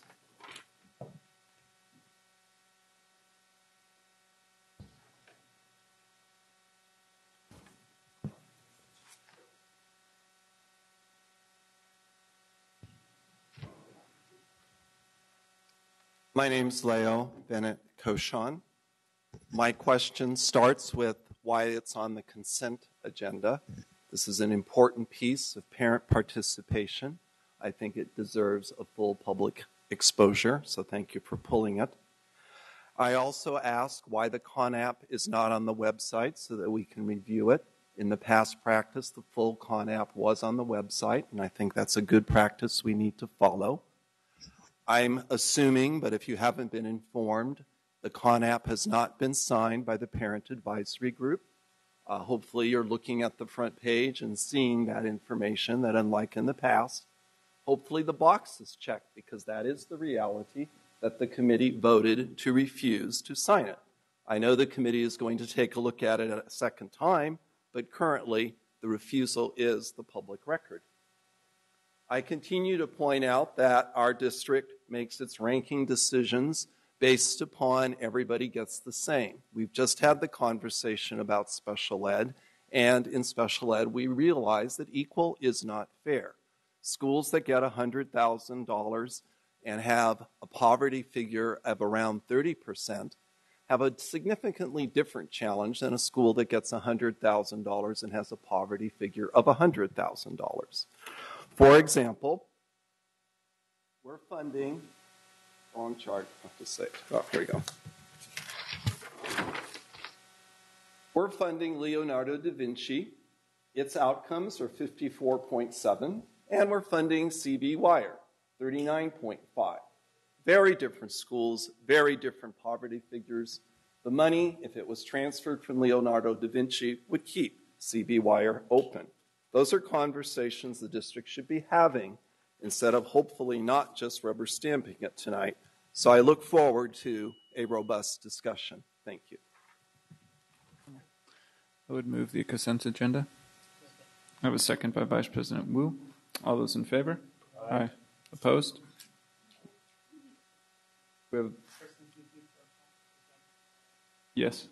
It's item 10.1D. We removed 10.1E. No, I mean The one that was... the one section. Yeah. The one I moved was in the grants, and I removed. Yeah. Okay. Do we have any oppositions? Any opposition? You're opposed? Okay, so we have Member Rodriguez opposed. Abstentions? And the ayes have it, and the consent agenda is passed. 11.0, Board Workshop, Strategic Plan and Other Initiatives. 11.1, Adoption of Proposed Fiscal Year 2013-2014 Budget for All Funds. It's a conference and action item with a 10-minute presentation, 30-minute discussion. Mr. Ken Forst.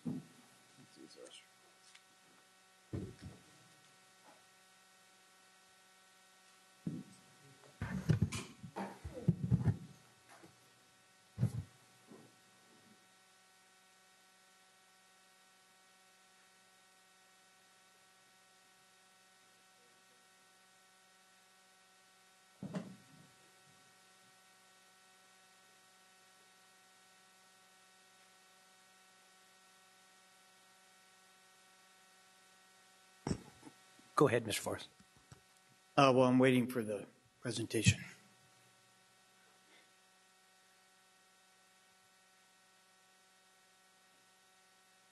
Here it comes. Here we go. Members of the board, we have before you tonight a request for you to adopt the budget which was proposed to you at the previous board meeting. So we have an administrative recommendation that although we will be providing you with additional information this night directly related to the local control funding formula, we feel it's prudent, since we do not have all the details, for you to adopt the budget as proposed. knowing that we'll be coming back to you within the 45-day limit with budget revisions. This slide is merely indicating that that is what School Services of California is recommending because the data is not available for finalizing the numbers. One of the things I wish to point out, which we previously pointed out, as an assessment by School Services of California, the yellow is a highlight from their slide, and it says that under the May revised budget, there was no guarantee that funding for the local control funding formula would be provided every year. We are attempting to determine if this has been changed in the compromise bill. Our present information says it has not been. Therefore, much of the information you will see tonight on projections for multi-years is based upon the promise made by the state about funding local control funding formulas. So just a reminder, it's a promise, it's not a guarantee. Therefore, revenue increases are not guaranteed. Last week, we showed you this slide, had an X in it, and said that once we get more detail, we'll provide you with the information. We obtained that detail yesterday afternoon. We're able to put some information together for the board this morning. So this is what you saw last week. And this is the difference. So just to highlight again, we had three primary components and one very small local component. In the old formula, it now appears we have many components related to the local control and funding formula. We've attempted to provide you with our estimates for the 13-14 year. And obviously this as a slide is an interesting slide. However, this is the data. And so when you look, we provide you with what we showed you last week, which was the four major components of revenue.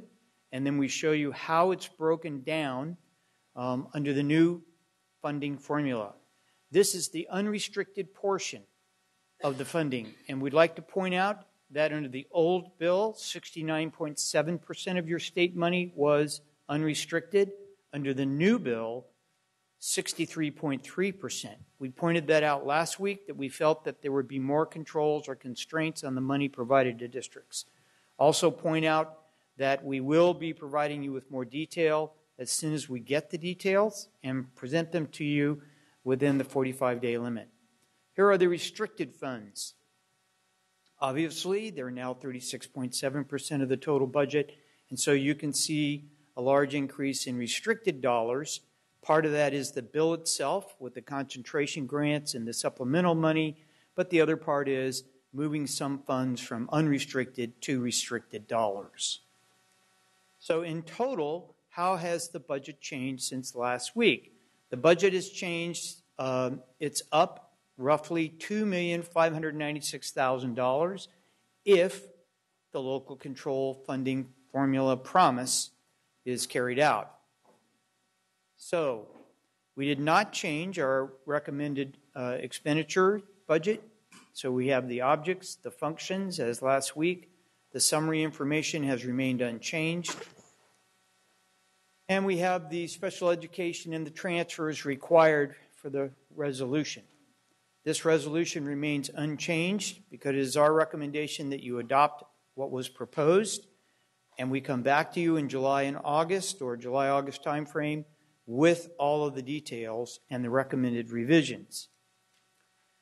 The multi-year revenue projection, however, has changed dramatically.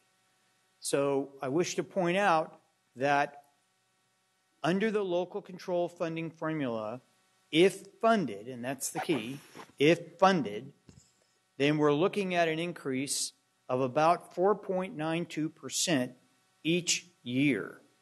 So roughly 5% a year, and so things will really start to look better as we move forward. So here's the revenue picture, and here's last week's required reductions because we presented to you a revenue limit forecast, as we indicated, trying to be conservative. So you see that we had a significant hill to climb. This is how dramatically that changes if the LCFF promise is kept. You can see that we moved from a $13 million challenge in the 14-15 to we're even. Now, for this to occur, we cannot exceed the expenditures which are projected, so we'll need strict budget discipline as we move forward. In addition to that, you'll notice that we are indicating that next year, because we've not currently requested additional expenditures, you would see a small increase in the ending fund balance, which we would then carry forward in the subsequent year. What does that look like? Shortening the slide, which provided you with ending fund balance analysis last week, you can see that starting at 9-10, where the problem started with deficit spending, we now start to attack that problem by not spending more than we take in. And so, with the 13-14 budget, you'll see that in the center of the page, $1,931,000 approximately would be revenues over expenditures. That would indicate you would not be budgeting in a deficit manner.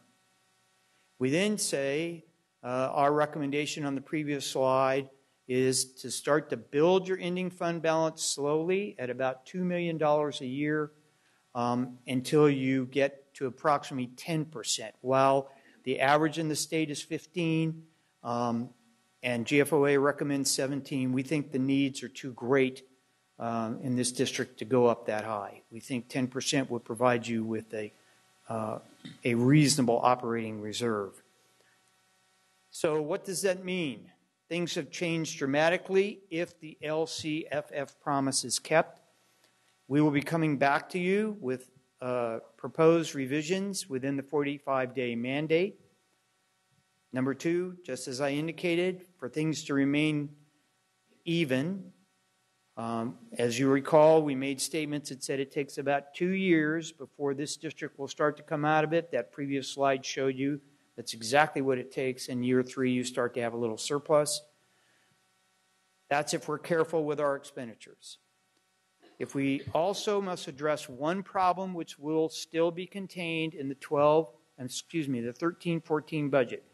Some of the expenditures are tied to one-time revenue as proposed. Our challenge will be to go through the budget, make sure we fix all of the one-time revenue funding ongoing expenditures. When we do that, then we truly have solved the structural problem and the district can move forward on an even keel going forward. If we are responsible with our expenditures, it is possible that by the end of the next fiscal year, if we have demonstrated our ability to control expenditures, our ability to tie ongoing expenditures to ongoing revenue, that we would be able to move from our qualified status. There is one change which was recommended last week, and that was to take a look at the 2 school resource officer additions and perhaps allocate them in a different manner. The recommended reallocation is to take 1 school resource officer position, allocate it for 1 plant manager, and the remainder going to increase the budget available for PBIS. As indicated, we would bring you this revision with board recommendation in the July-August timeframe. Next steps are very similar to what we presented last week. The only difference is that now we're saying instead of developing a plan for expenditure reductions, our recommendation is to go through and fund those one-time or eliminate the one-time revenue on ongoing expenses. So our recommendation is that the board adopt the budget as proposed on June 13th and place those additional funds in ending fund balance. And then we will await the information after the governor signs the bill and come back to the board with proposed revisions within that 45-day deadline. We then have the complete list that was provided to the board last week, and we're prepared to answer any questions you may have after public comment. Mr. Ross. We have two public comments on 11.1 from Leo Bennett Koshan and Maria Rodriguez.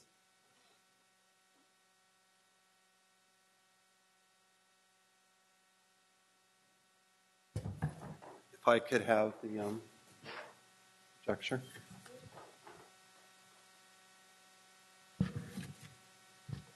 I sent you all an email concerning board capture. I hope you again have a robust discussion. Otherwise, you are captive, and we need to free you from your staff. Again, materials are hard to comment when we don't get them. It used to be board policy that members got, the public gets the same thing you do at the same time. So if you got this packet today, it's kind of a challenge to be able to process it. It states that you will be giving direction. I hope you do give direction. It also states that we need to exercise strict budget discipline. Why did you approve a deficit increase last meeting? You had $1 million deficit in the budget to start, and you approved a deficit now that's sitting at around $8 million. Makes no sense to me if we're seeking fiscal discipline. But good news, almost $15 million exists in your budget and it's unencumbered. It hasn't even been budgeted yet as of April 30th. So hopefully people could go back in the budget with your direction and find some surplus this year. Every year your auditor finds $10 million. You're budgeted, you've given authority as a board, $20 million for books and supplies. We've never spent that much. Are we truly going to spend that much as we move towards negative deficits? We are on a roller coaster ride, but it's not the state's doing. It's your job to be accountable with our board. I've drawn up some projections. My question is, who has their hands in our cookie jar? We're all agreeing these are actuals. Everything else is not an actual. Your board policy says 3 years of actuals. You don't have it in your budget. You have projections that assume local income is going to drop $6 million. It has never dropped $6 million. Why are we building those assumptions into the budget? And then lastly, as I stated, we spent in the budget on paper $18 million after April 30th. If you put that $18 million back in, which I did, suddenly the deficit for this year is back in the cookie jar. You really need to get the wrong people's hands out of the cookie jar. Our kids need the cookies. Thank you.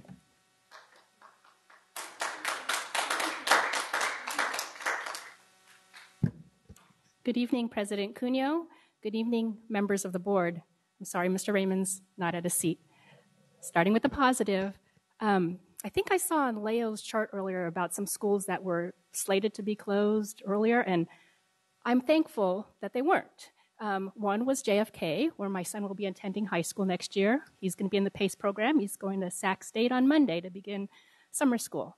The other is MLK, which is my neighborhood school. And as a property owner, I am really thankful that that school is not closing. Now, I'm not sure if I read it right because I actually can't see that well from the back. And I actually couldn't see a lot of Mr. Forrest's report from the back because I couldn't see it.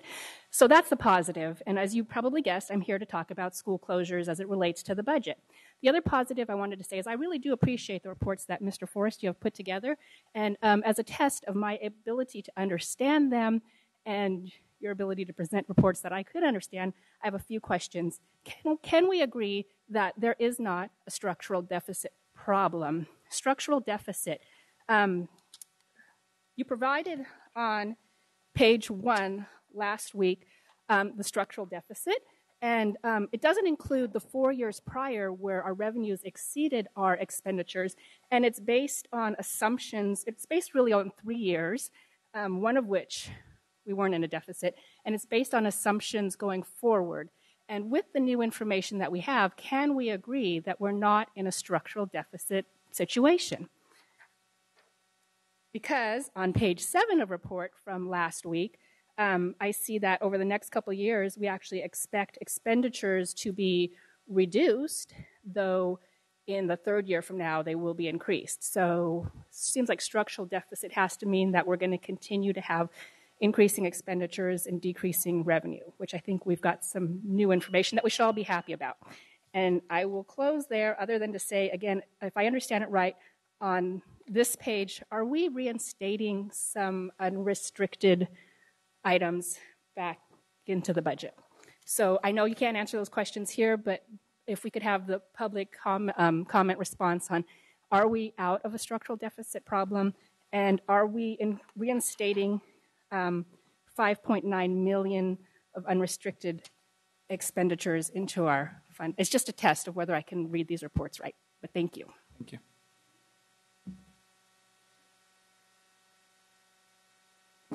Have any Member Rodriguez?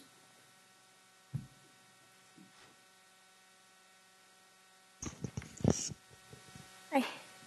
Good evening. Good evening. Thank you again for a great report. I'm going to have a little bit more of a technical question for you today. First of all, brings a smile to my face when you say we have to have strict budget discipline. So I see that you're a visionary, and because you've done a lot of stuff already in this district that has brought a little bit more transparency to the budget. How then do you see the strict budget discipline taking place at board meetings and the agenda, and so forth? So how do you envision that to take place? First of all, thank you for your question. We had a great meeting with our software provider on Tuesday, and we found out there are some new features available within the software which have not yet been implemented for this district. Step number one is you may actually have, as you've heard requested, reports that have previous years and future years. So we'll be working hard over the next few months to turn that on and to get that running. It's not a snap of the fingers, but we'll be able to do that. So that's step one, is to get both history and future years running actively on our business system. Secondly, we also found out that there are some features which will enable us to develop reports which can then be broadcast monthly if we desire, weekly. That's probably a little overkill, but monthly. And these reports will allow us to start enforcing budget discipline through a couple ways. One, we're able to establish through these reports and through this mechanism the chain of command, if you will, related to budget. And so right now, that's a little nebulous. It's very difficult to determine who actually controls which budget streams. And so we're going to be working hard to define what those budget chain of commands are, and then we're going to start pushing out the data. Then we're going to work to the next step. The vendor has agreed to work with us for dashboards. And dashboards would be published on both the web eventually, but there would be dashboards which will allow both the board and administrators to look at the budgets and move through them quickly with less difficulty, if you might say, to the budget system. So we want to do it through getting the system up and running, publishing reports, and once we publish those reports, it's our intention to publish them to the web also. Obviously, what we'll probably do is provide the board with a pilot, show you what we plan on publishing, ensure the board is comfortable with that, and then once that's done, then we will routinely publish these to the web. So these will be ongoing reports about the actual status of budgets as we're progressing through the year. And so the intent is that free the administrators and managers from the tedium, if you will, of attempting to find out the status of their budget by providing that, pushing that to them on a regular basis, and then holding them accountable. We already have determined how to develop what's called a negative net available report, so we can determine those managers who are having difficulty either in spending the funds they have or overspending the funds they have. So both ways, because we want to find out why are you not spending the dollars allocated to the students you have in your charge this year. So that's our goal. It's stated the vendor is very willing to work with us to achieve that goal. Excellent. And the software system you're talking about, is that Escape? Yes, ma'am, it is. Great. Because that was one of my questions about what the interaction you were having with the Escape system people, but on a different bent. So I'll come back to that right after I ask this one question. So when we're looking at all of these board reports, the monthly broadcast, the chain of command, which, by the way, I love it because I think that was one of the FCMAT findings as well. Dashboards and the published reports on the web. When do you foresee, what's your tentative, unofficial deadline, I should say, or if you have an official deadline, when we could see this? Well, we're going to work quickly. The first priority is to finish the 13-14 budget. That's our first goal. What we've already have discussed is once the 13-14 budget is truly adopted by the board, we are asking you adopt what we proposed last week. But we want to wait till you have adopted the revisions. And then once you adopt the revisions, we will load that in what is called an instance, but a third instance, which then we will have complete ability to forecast those future years. And then we'll be able to combine that with the current year. So we don't anticipate being able to do that until probably 60 days after that board adoption, because it's going to take trial and error to get that to where we're comfortable with it, and we can automate it to the extent that, given our limited resources, we're not tying up time doing it. But I think 60 days after adoption is a reasonable expectation for the first set of reports. The second thing is that the board received some reports. There's some format issues related to those reports. We've already discussed with Escape changing some of those reports to make them better reports for both the public and the board. And so we really want to get input as to what those reports should look like. I have some reports that I've used in a number of different places. We'll start with those where many times people have said, this is what I like to see as board members, and see if the board likes the format that others have chosen.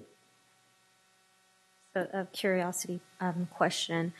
Does Escape allow for position control at all? Yes, ma'am, it does. Another great comment. We did find out that there are some great things that they have implemented as a pilot for San Joaquin County Office of Education, and they're willing to let us become the next victim, if you will. They're called HRAs, Human Resource Actions or Authorities.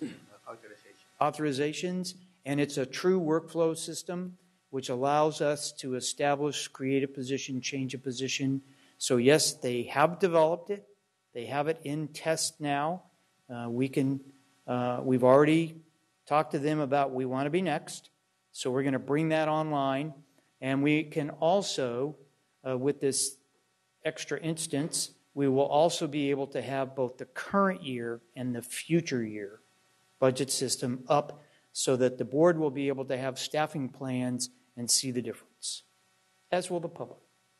That's awesome. Is there a charge for us to pilot that, experiment with it? There will be some charges associated with this. We have talked to bond counsel, and there was money set aside for improving the technology, and it is bondable.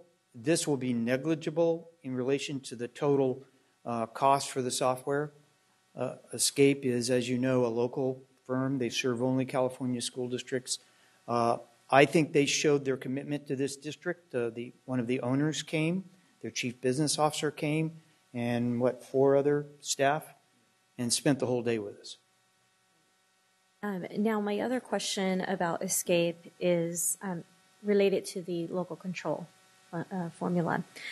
there's a lot of things that are going to change because of the local control, namely accounts and the way we spend money. And so what is Escape doing to prepare for that? Because I know we're not the only school district that is going to be put in this predicament. Well, one, their system provides for a lot of different things just based on the SACS accounting system. And so my initial interpretation is that if we code the SACS correctly, we'll be able to get the reports the way we need them.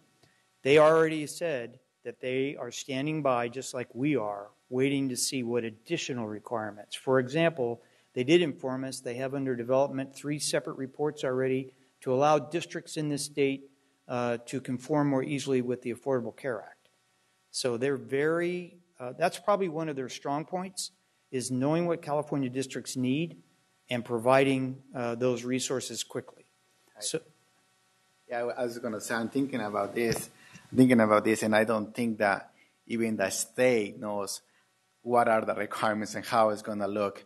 So I hear that the state is going to give themselves 6 months to implement this local control fund. So we need to wait for them to what are the requirements and what we really need to do, and then we will move forward. But Escape is behind us. They go also attend to the School Services California. So we just really need to wait to see how this look. I think all of us who have been in the school business for a long time, we all had to relearn this new funding. It's really something new. It's completely changing, so it's something like I feel like a new student again, that is kind of excited, but it's really changing, and I don't think nobody knows exactly how it's going to look. I mean, the accounts and the sector is, you're talking about so many programs that's going to change, so yeah. Well, I think, and Gerardo pointed it out, they've given themselves 6 months to come up with the rules. Right. And then 3 months for comment related to what they propose.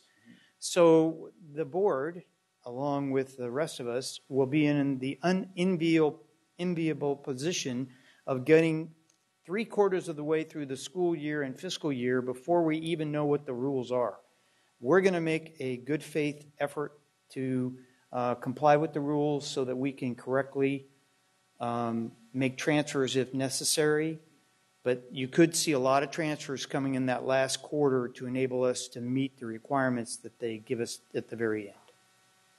It'd be interesting to see what your interim plan is for that, because LCF is going to come before because it's going to erase basically all your categoricals, and then it's going to be kind of like a rush to get everything implemented in the system, and then kind of wait to see what else is going to fall after that. So I can tell you that the plan involves tracking the resource, the incoming revenue, and doing everything we can to make sure that it follows the children who generated that resource. That's great. Now, the other thing that I wanted to ask is about unfunded liability. With the picture looking somewhat better under the new model, we have ACA that's upon us. It's going to change the way our benefits are going to be paid for. To say that fiscally, right, paid for basically, because now there'll be a health benefits exchange, and people will have to go through a different process. Are we expecting for that unfunded liability? Basically, unfunded liability is a little separate than what we're looking at in terms of what we pay, or what we're required to pay every year. And right now, we're not fully paying on our OPEB. And so, do we think we're going to fully pay in any given year now? Or do you think we're still going to be stuck in that predicament where we're only paying half, and then the other rollover is going into the unfunded liability? Well, we are paying the current claims now out of a budget line item. So we are paying the current claims. What is unfunded are the future claims. GASB, the Governmental Accounting Standards Board, came out with the rules that you must disclose this and start to fund them and build a reserve to do so. It is our Part of what we'll be talking about as we come to the board with a fund balance policy is if that budget discipline can be maintained and that fund balance, that $2 million, we'll be recommending to the board that a portion of that $2 million start to go towards funding that unfunded liability. Above the $1 million that we're putting aside now? We are not putting any 1 million. We stopped this year due to the budget reductions. We used to have 1 million there, but we don't have anymore.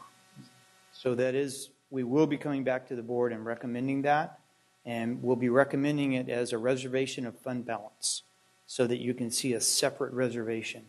That does a couple things. One, it starts to fund that unfunded liability, but also leaves you with a reserve in the event of a catastrophic event that could be addressed.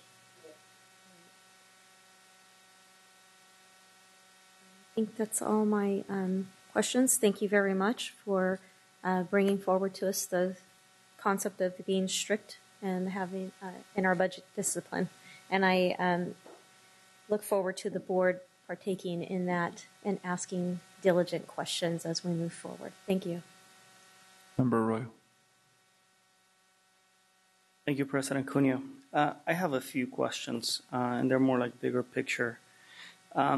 So you specify that the local control formula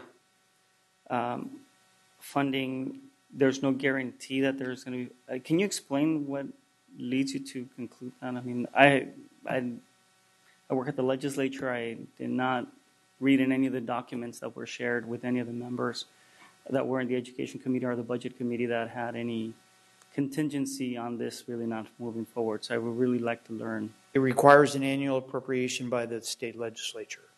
And because it requires which is logical, okay, yeah. And because it requires an annual appropriation by the state legislature, there is no specific legislation that says anything other than the goal is to fund over the next 7-8 years. So 4.92% is the goal. But there is no guarantee in the event of more. I mean, let's take a look at what happened today in the market. Things didn't go well. So should the state decide that revenues are insufficient to do this, the 4.92% is not guaranteed.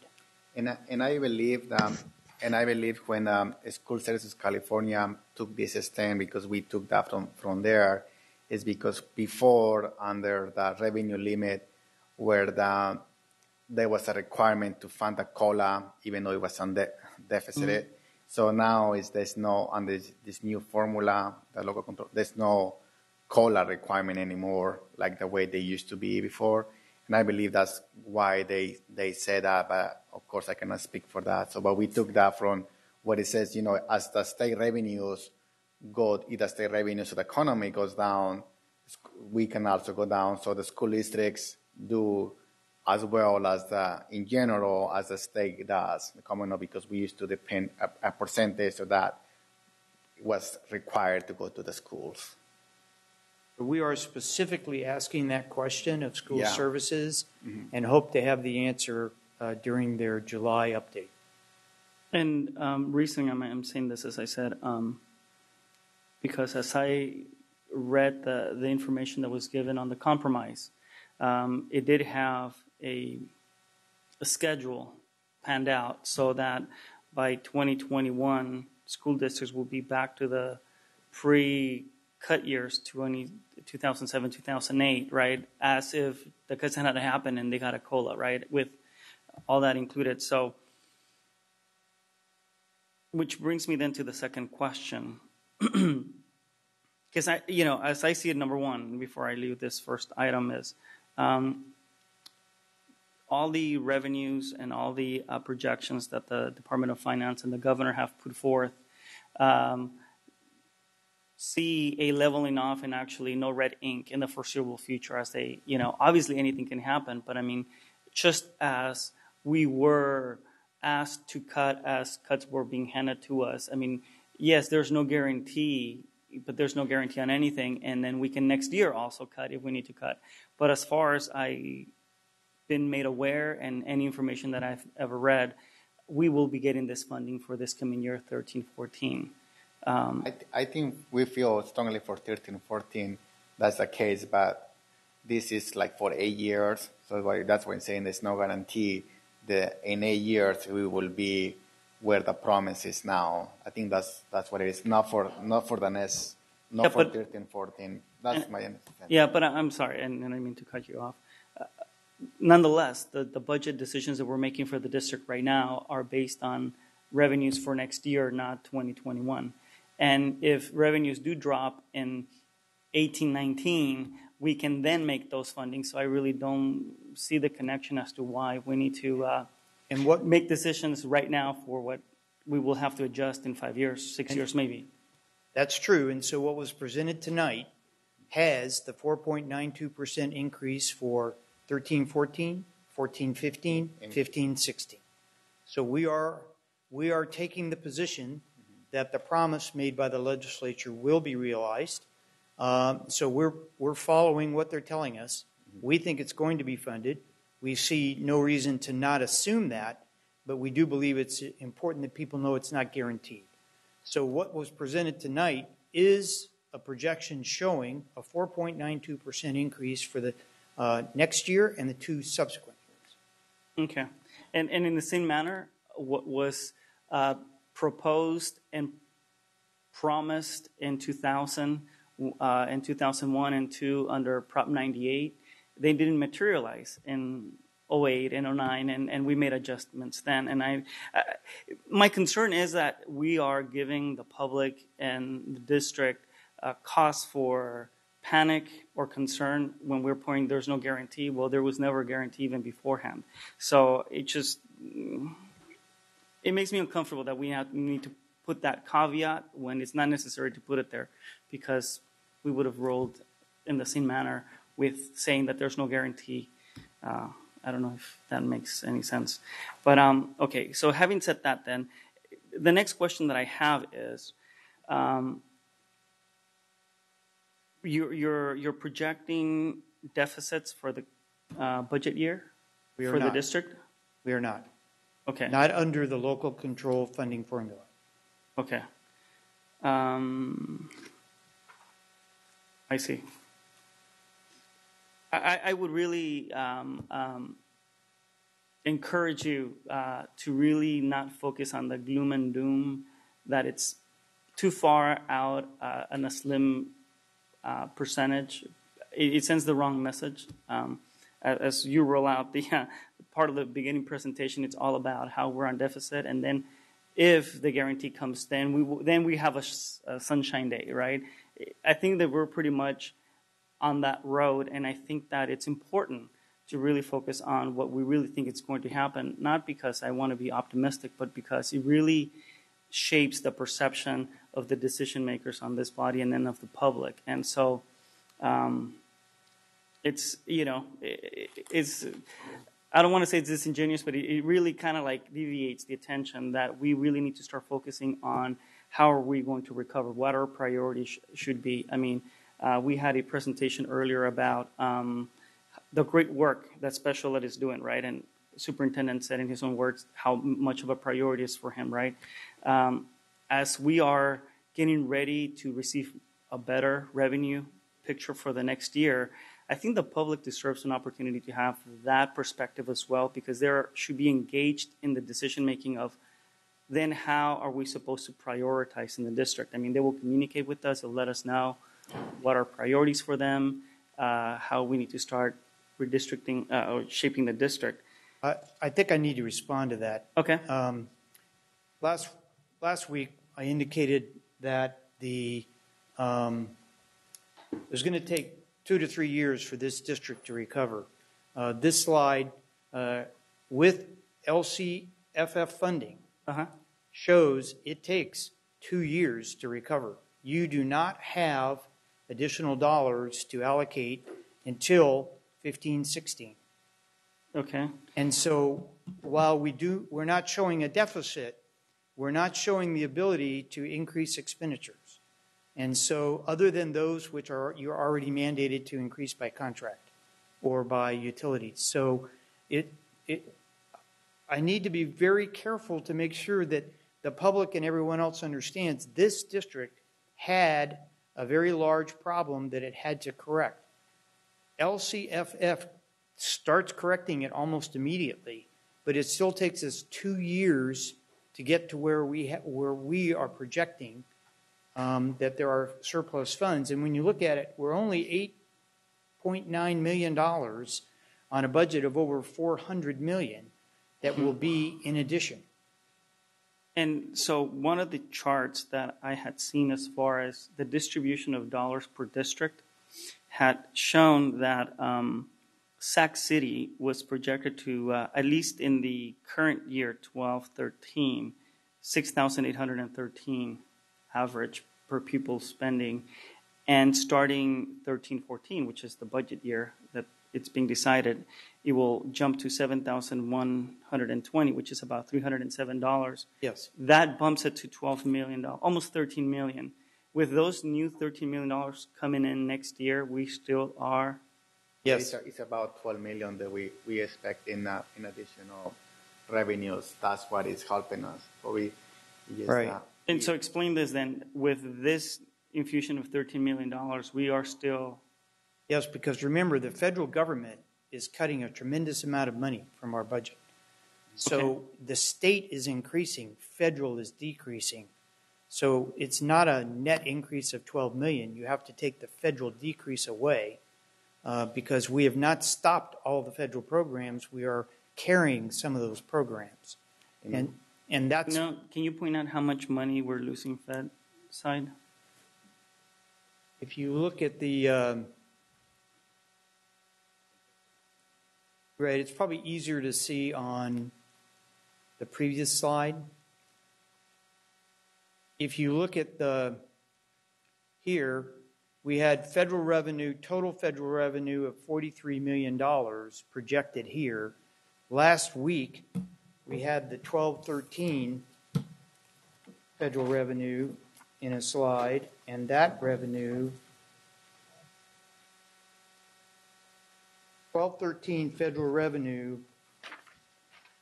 was projected to be $55,809,000 in this current fiscal year. So we're dropping a tremendous amount in federal revenue. So we're projecting only 43. Now, last week we also said that we anticipate more revenue coming in later in the year. It has been the budget practice of this district to not budget that in its first budget. It has been the budget practice to add that to the budget. That is a practice I will be recommending we change next year. But I'm coming in the middle of your budget this year. I am going to recommend that all anticipated revenue be presented when you present the budget for the next fiscal year. We've not done that because that would be to change your budget process mid-year. So if you look at last week's presentation, we followed that we followed the $55 million in the current year. Then we are projecting the $43 million in this year, in the next year. And then we said we do anticipate, although it is not guaranteed because the grants haven't come in, we clearly showed that there's another $6.3 million we anticipate in federal revenue. So 43 plus the 6 is 49. That's a $6 million drop in federal revenue anticipated for next year. And so from last week was 55. This week is 43. No, this current fiscal year is $55 million. We're projecting 43 to start the budget year with $6 million more coming in during the year, so a total of $49 million for federal revenue. Okay. So between this fiscal year and the proposed fiscal year, we're down $6 million in federal revenue. And so the increase by the state of approximately $12 million, we only net $6 million more to the total budget. Okay.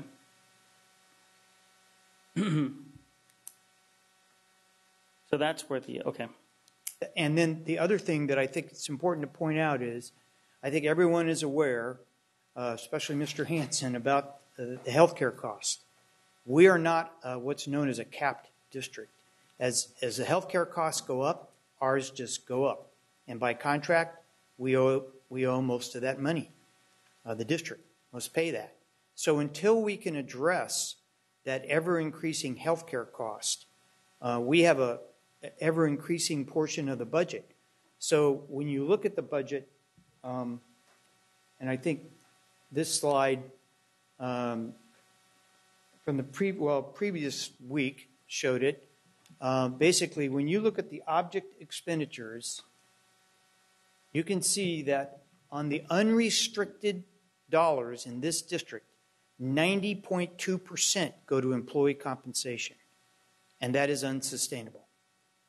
So we must work with our employee groups to address the ever-increasing healthcare cost. So we have steps, columns, and health benefit costs, which are fixed, and declining enrollment, which impacts the other side of the equation on revenue.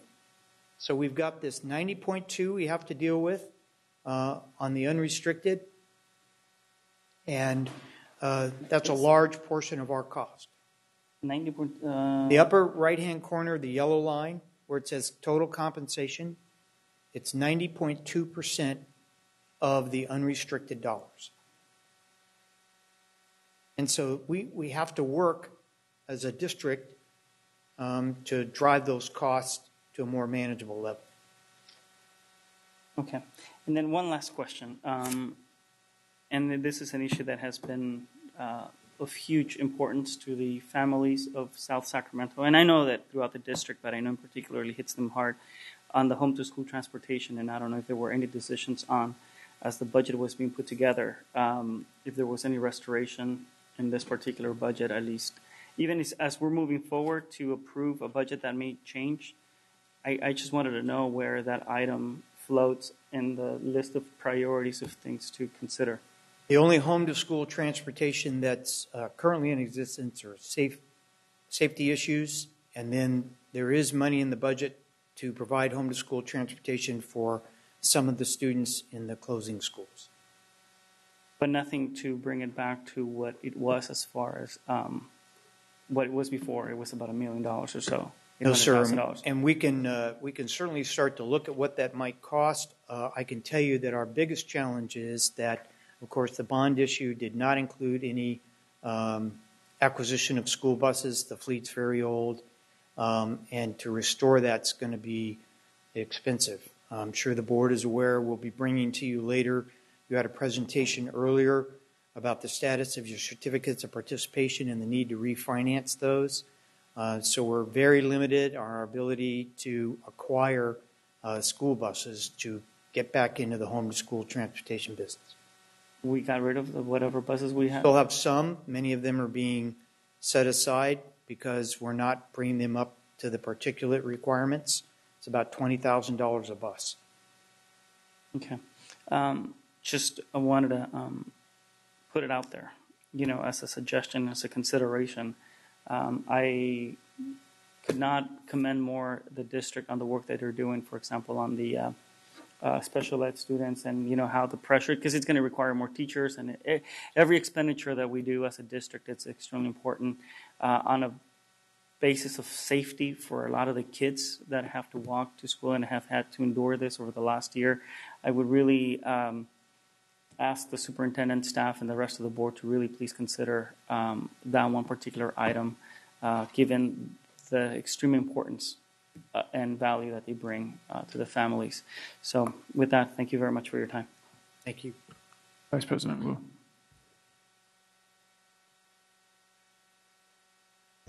Thank you, President Cuneo.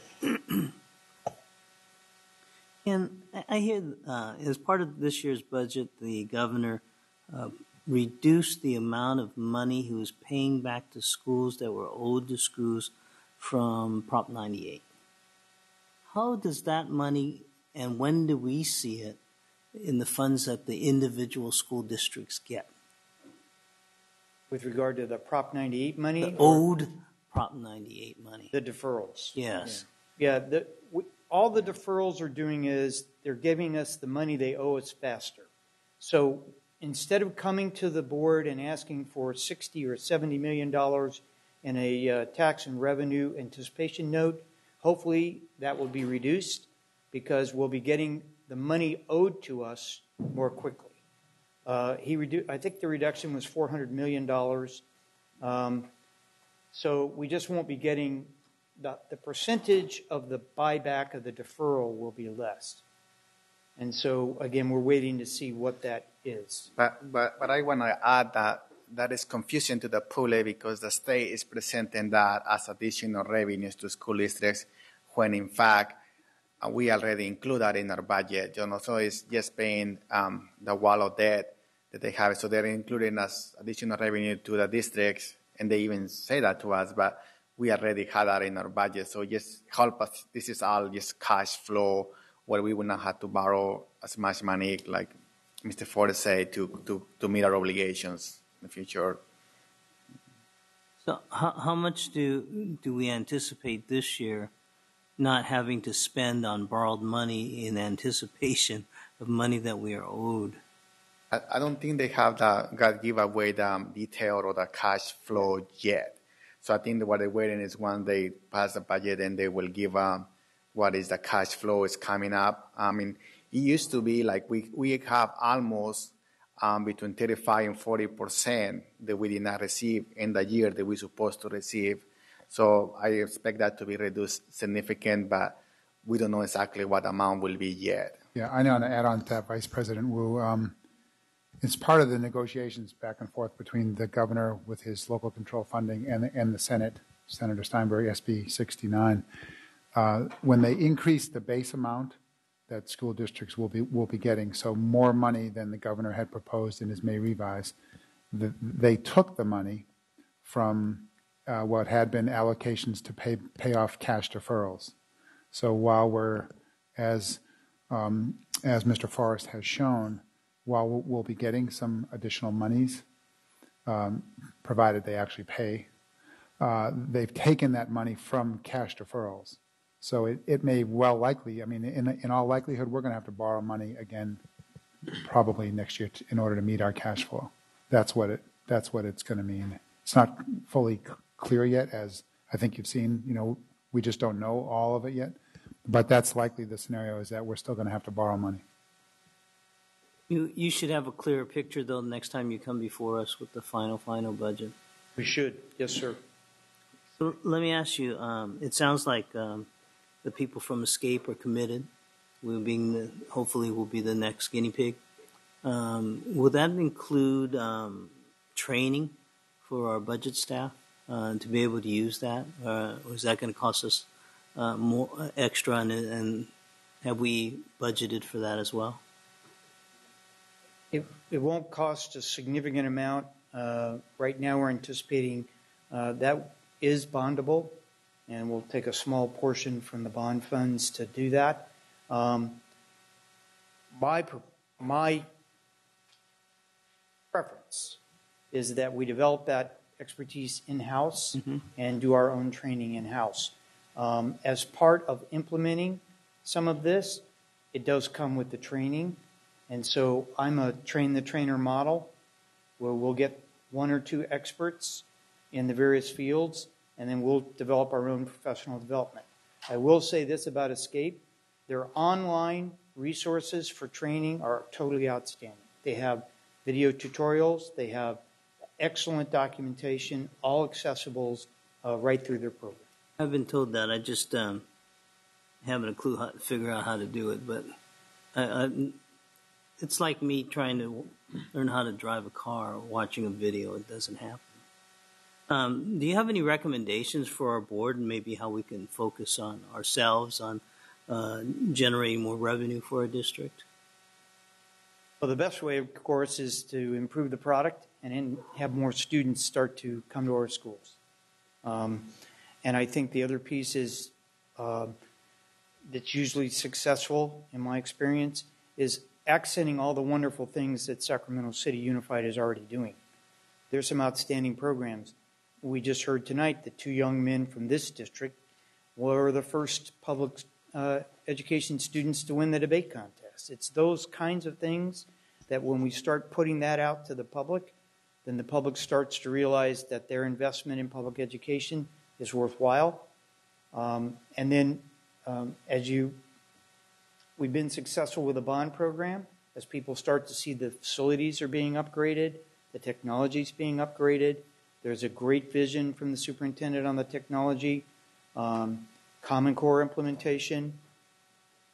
As we highlight the things where the district is a leader, then I think you drive people back into the district, which will absolutely increase our revenue. Last but not least is the new student information system should be able to provide us with information regarding student attendance. And in California, student attendance equals dollars. Excellent. I think we are, through the years, since I've been sitting on this board, the product that we are providing to the community is improving. And so I see that happening as well. So I share that vision. Thank you. Thank you, President Cuneo. Member Pritchett. Thank you, President Cuneo. Okay, where to start? Back to what Arroyo was talking about, the home to transfer or home to school transportation. You stated that some students, you used the word some students. You weren't talking about the closures, correct? There is money in the budget for the closures, and then there are some safety routes already in existence. But all of the school closures, all of the schools that were affected by closures will have bus transportation. We're providing bus transportation. My assumption is that as normal, some parents will still prefer to take their kids to school. Okay. And with I'm going to ask a kind of, I don't want to say a stupid question because there's no such thing as a stupid question, right? But when you were going through the numbers with Member Arroyo and there was a $6 million difference, right? Do you still foresee the school closure saving, what is it, 1.5? What we're saving? 1.1. What, 1.5 million? 1.1. Oh, 1.1. Okay. Do you still foresee that being a necessity for our district? I do. In a financial standpoint? I do, because it's not just the first year, which is the least amount of savings. It's all the subsequent years. And then when you take it over time, it adds up to a significant sum of money. And so I think it is important that we stay the course, difficult as it is. To reverse course now, because even with the additional money, we're very close in 13-14. If we were to reverse course now, it could cause this district to move from this more rosy financial outlook to a negative status. Okay, I guess some of the confusion I have is just because we're talking about it gradually getting larger and larger and larger every single year, and us getting to, what were the exact numbers? 13 million? 13 million additional funds by, what year was that? Oh, no, 8 million. Okay. Right, but it takes 2 years to get there. So we're really looking, and that assumes that all of the expenditure reductions which are already in place are maintained. And can you remind me of what was the financial savings by closing schools in 10 years? In 5 years, it's about a little bit over $8 million. That's right. Because we have what we call it a one-time a cost that we will not have in the second year, and that is like that transition cost, the loss of the students due to the part. So we cannot done the analysis for 10 years, but we did it for 5 years. In 5 years, it was over $8 million. So that means that those fixed costs for those 7 schools, the principal, the office managers, we will not have year after year that we will have to find it someplace else if we will continue in those in the future. So it's really it jumps. It's like one-time fixed cost of about $400,000 that we will automatically happen in the second year. Right. So you jump basically from 1,000,001 to 1,000,005, and then it keeps going up, and so you add that up, and in 5 years you've saved about $8 million. The other part that I want to also emphasize, Member Pritchett, and I'm sure this was, we have rising costs every year. mean, our health insurance costs are almost, double digit, and we have significant number of our employees where, we're paying 100% of those health benefits. We have step and column increases. Every year, we're adding $5 to $7 million of increased expenditures before we've even done anything. So I think you've seen tonight a picture that, there's at least a pathway to more revenue coming in if we see the money. And there's a history in the state of us not seeing the money. But the one thing that is certain is our costs are going up. So unless we reduce those costs or figure out a way to contain those costs, even more revenue is going to be offset by or eaten up by having to handle those increased costs. So I think you've seen a presentation where we believe we can eliminate the structural deficit in this school district in the next 2 years if we contain those costs, and some of those we have to negotiate because they're not all in our hands, and we're very fiscally prudent. And that doesn't even begin to address the issues that we have to address, like class sizes, which we have to start to get at. So I hope that's very clear that our expenditures in this district are on a certain pathway up. Revenue is forecasted to be up, but again, we haven't seen that. I understand that, but I also think it's very important for the members of our public to also hear that firsthand from us in these types of settings. So. Second question, on slide 21. How did you come up with the recommendation of reducing the school resource officer that was presented, or one of the school resource officer positions? It was recommended by the board president that we look at that last meeting. I made the comment last meeting. Oh, okay. I must have missed that. I stepped out. I don't know. Okay. I can review it if you want. I just thought. Can you tell me how you came up with the assumption?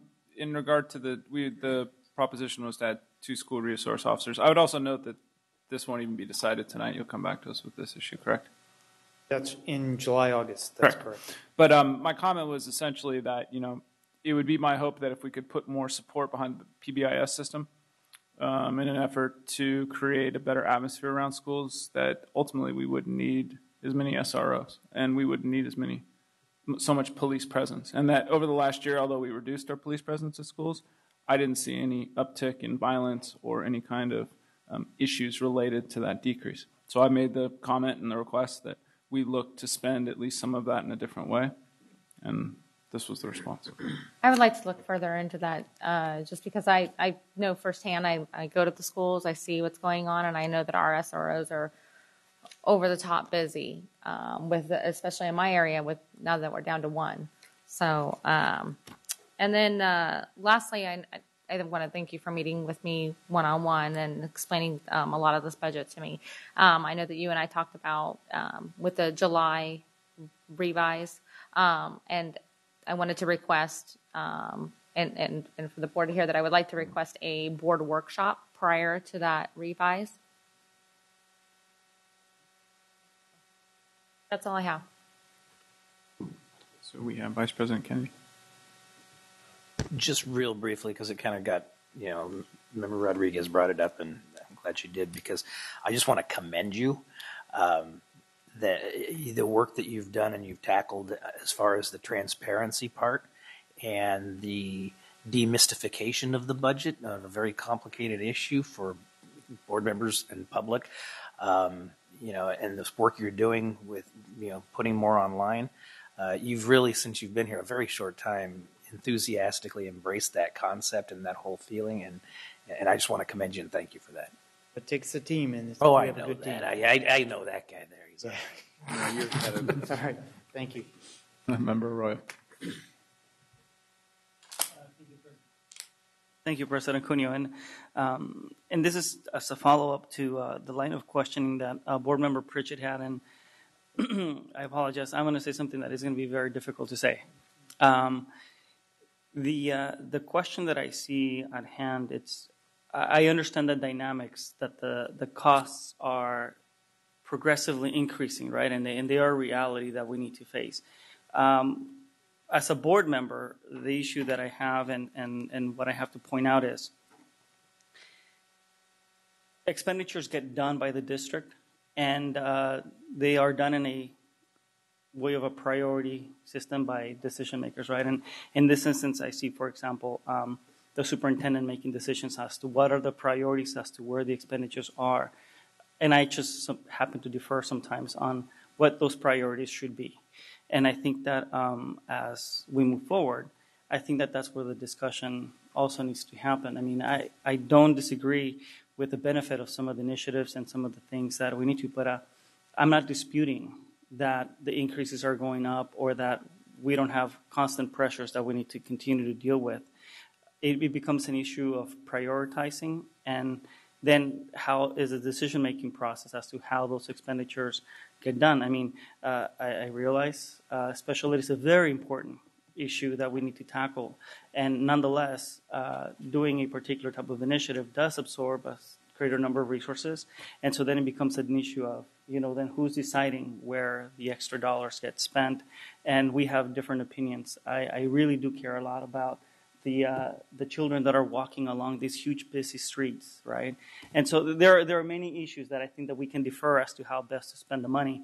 And if anything, I think that that's where we, the board, also need to be deciding and helping decide how best to serve those communities. Otherwise, we just have pictures that look very gloomy and say, we cannot spend money, but then we have initiatives that do spend money elsewhere. And then the question that I have as a board member then is, well, then how are we prioritizing where to spend the money as we continue to deal with these budgets that have ongoing, growing pressures? So that's the only comment that I really wanted to say. Thank you. Well, we have been charged by the superintendent to develop an allocation model. And as part of that, we'll be working on that on the 14-15 year. I think I need to point out the district has an allocation model and metrics that it uses now. We want to bring full transparency to what those are. And then we want to discuss with the board and the public those priorities which you bring up. And how are we weighting the allocation model? And so I hope that we will be able to meet some of your expectations as we go through and bring that model to you very early in the fall, so that you can start to look at the pieces which we can get common agreement on for allocations. For example, the facilities department has numerous permits and inspections it must conduct to keep the buildings open. There's probably not a lot of reason to discuss funding those, because if we don't fund them, the buildings have to close. But we want to highlight that and show the board and the public this amount of money is dedicated each year to this. It's out of our control. It's state mandated. It's not reimbursed. And so kind of demystify that part of the budget. And then the remaining part, as your request, you should be able to take a look at it and say, these are our priorities, and we should give that to you early in the budget development process, so that you can say, this is where the direction we want the district to go. Member Hanson. Thank you. I wanted to follow up on Member Pritchett's request for a briefing on the budget, something that can be done publicly, that for us as board members and for folks in the public that would like to have a chance to spend some more time on that. And I know our next board meeting is July 18th. Is it realistic to be able to schedule something before then? It probably is. Our challenge will be, do we get the information necessary to make it relevant? And so as soon as we get that information, I think we can turn something around very quickly, which we can then sit down with the board in an informal work session, so that there can be good discussion and dialogue, reference what are the pieces of the budget. Okay. Yep, that would be important to me. And then I appreciate you, continuing the comments about looking at our out-year responsibilities for pensions, for health care, for all those obligations. I know there's always a temptation to want to spend new money, but we need to be responsible with our obligations. So I'd like us to stay focused on that, so I appreciate that. Thank you. Member Rodriguez. Thank you again, President. I was going to call you Mr. President. Mr's okay. President Cuneo. Actually, just something really quick here. When we talked about the reallocation or the movement of some dollars to a different initiative and just some of the board dialogue that's been taking place about that. Sorry, President Cuneo, but I am going to touch on the subject again. This calls for a thriving budget committee, and I'd like to still see that happen. I'd like to chair that. At the same time, I want the entire board, perhaps at this budget briefing, to allocate some of that time to establish or to at least start to talk about budget priorities. Because there's nothing like one board member having a passion for something, but the entire board should be able to dialogue about that and then make those centered and focused decisions. Because once we start having one board member, another board member, then we're going to run away with our discipline on spending. And so, or certain members are going to feel like they're not getting their initiatives taken care of or their passions and what they care about the most taken care of, and it's going to be really focused toward whoever sits in that president's seat or whoever sits on that executive committee or whoever's in favor with a certain person. So we really want to decentralize all of that and just stick with the budget priority list. And I think the board should come up with that with the help of our CFO and our CPA. So, thank you. Thank you. Wholeheartedly agree that we need to have a more robust debate about the priorities that we have in regard to the budget. In response to some of the comments, I would just note I think I was the only person to actually offer a substantive comment on the money expenditure piece. And I was awaiting for people to start to debate where those monies were going to go. To Member Arroyo's point, I have about 6 pages of notes on the about $8 million that were recommended for allocation.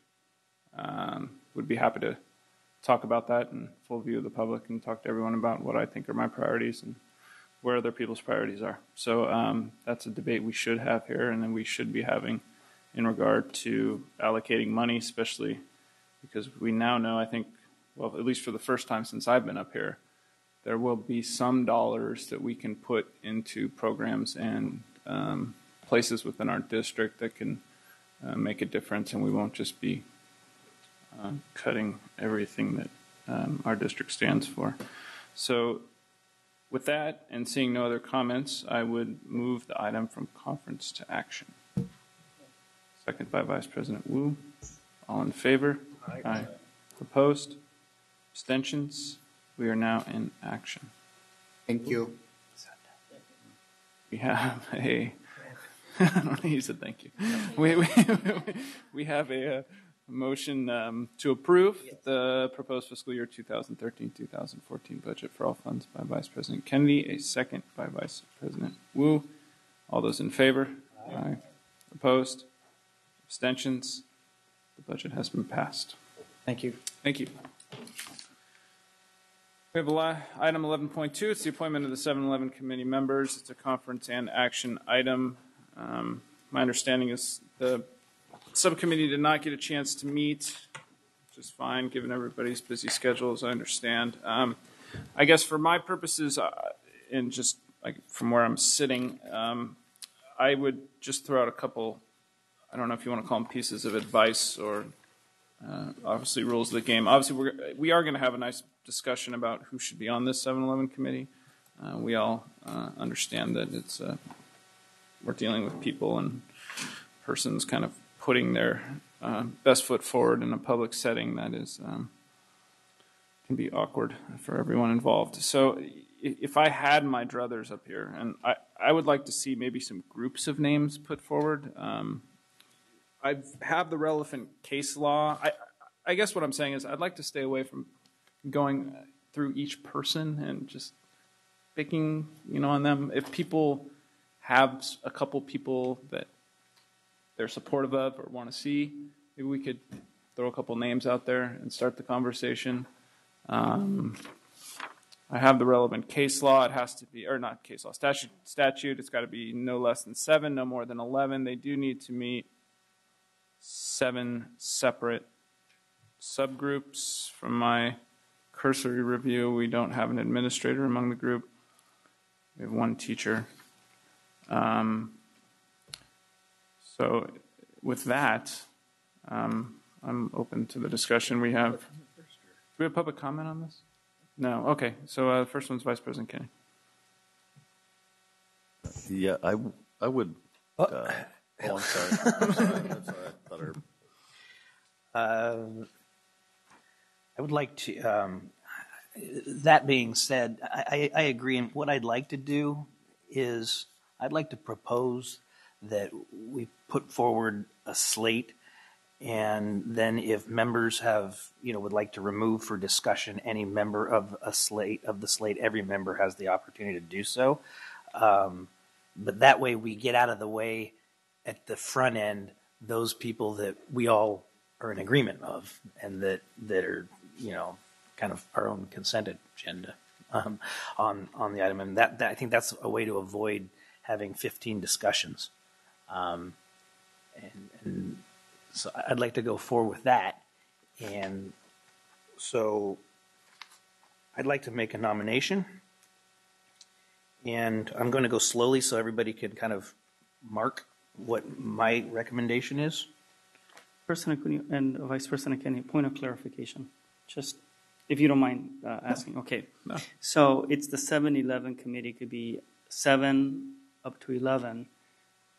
I still don't know. Are we appointing 7? Are we appointing 9? We can do whatever. Here's my recommendation.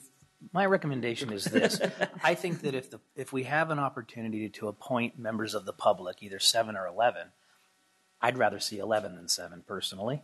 I think that that's giving more opportunity for the public to participate. So that's my own personal philosophy. I was going to put forward 10. Because there were no administrators, and we have to have an administrator. And I spoke with legal counsel about that. And, one thing we could do is have staff come forward with somebody, with the recommendation of administrator for us to decide at the next meeting. But we can't name 11 today because we don't have an administrator. And we have to.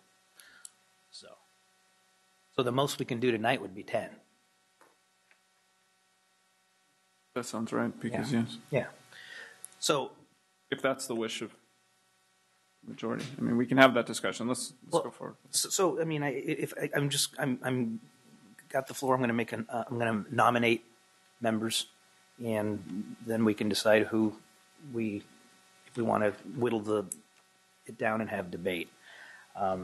Mary Jo Young. She is, by the way, the only teacher, so that's kind of important. Kristen Wright. And Kristen Wright satisfies both the ethnic age group, blah, blah, blah, and the landowners, renters category. Christy Morioka, and she represents the ethnic age group, socioeconomic, as well as the landowners, renters, as well as is a parent of students, as well as is a person with expertise in environmental impacts. Anna Molander, she satisfies also the ethnic age group, socioeconomic, etc., is a landowner or renter, and also is a person with expertise in the environmental impact, legal contracts, etc. Michael Minnick, he satisfies the landowner or renters, as well as a parent in the district. He particularly, the statute reads, in C, it reads landowner or renter, with the preference being given to representatives of neighborhood associations, so he actually has that as well. Jefferson McGee. McGee satisfies the business community, as well as the landowner renter, as well as the person of expertise in environmental impacts, legal contracts, etc. K. Neprath.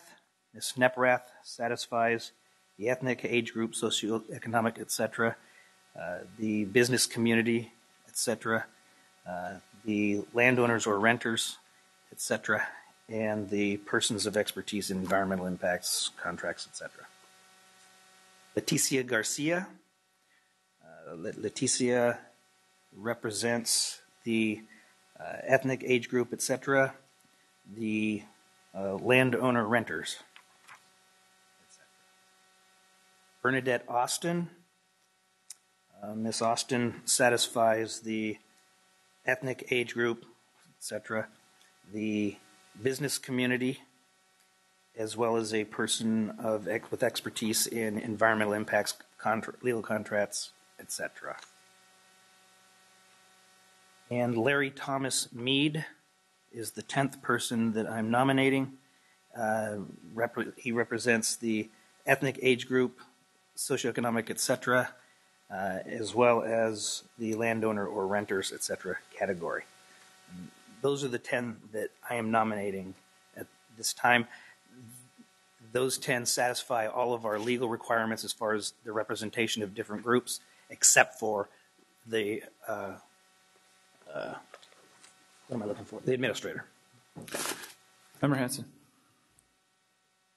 I guess I need to understand a little bit more, explain the administrator. So I thought that we had 9 members previously of a previous 7-Eleven committee, so that sounded like the right number to me. So 11 seemed like a lot, but I'm open on that. It doesn't matter to me. Okay. But I'd like to understand why 10 is the maximum. And Well, because we have to satisfy all of the categories, and there's one category not satisfied, and we can't go over 11. If we were to do 11 tonight, we'd still have to get an administrator, and that would make it to the 7-12 committee, and that doesn't work. So one of the members must be an administrator. So no matter what we do tonight, we can't fill the administrator position, so we have to leave that open and ask. Well, my preference just be ask superintendent staff to bring us forth a name or names that we could decide upon. So, but we can decide substantively all the other people tonight. Right. I see. Okay. Well, let me. Thank you.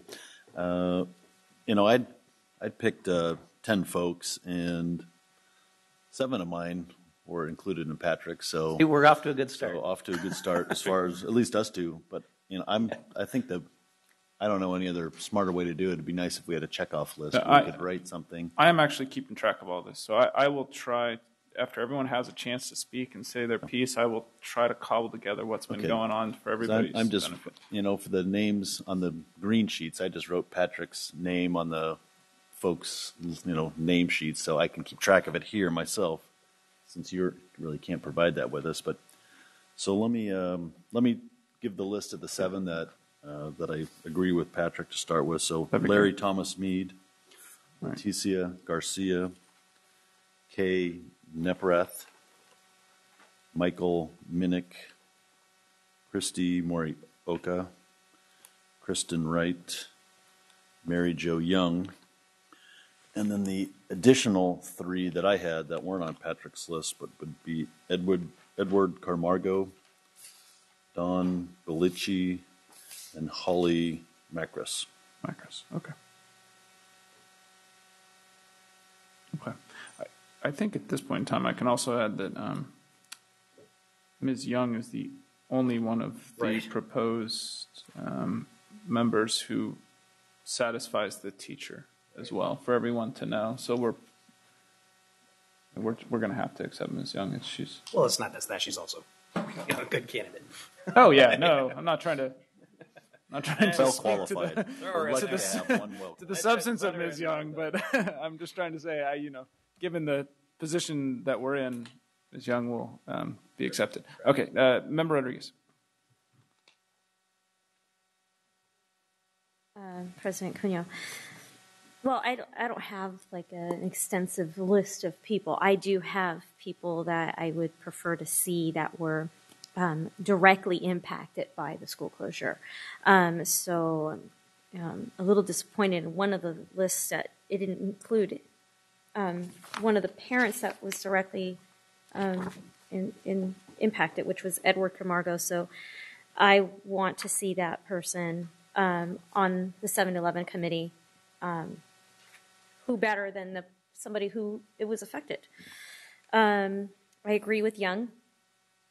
Ms. Wright has been an activist in our community at several different levels, and can be an unbiased individual.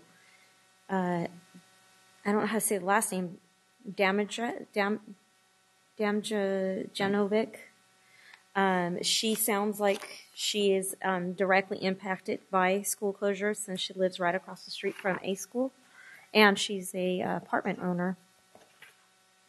So Anna Molander has children that are entering into our district next year, and so I like to see. Plus, on top of that, she has made great efforts to be part of this district in the past.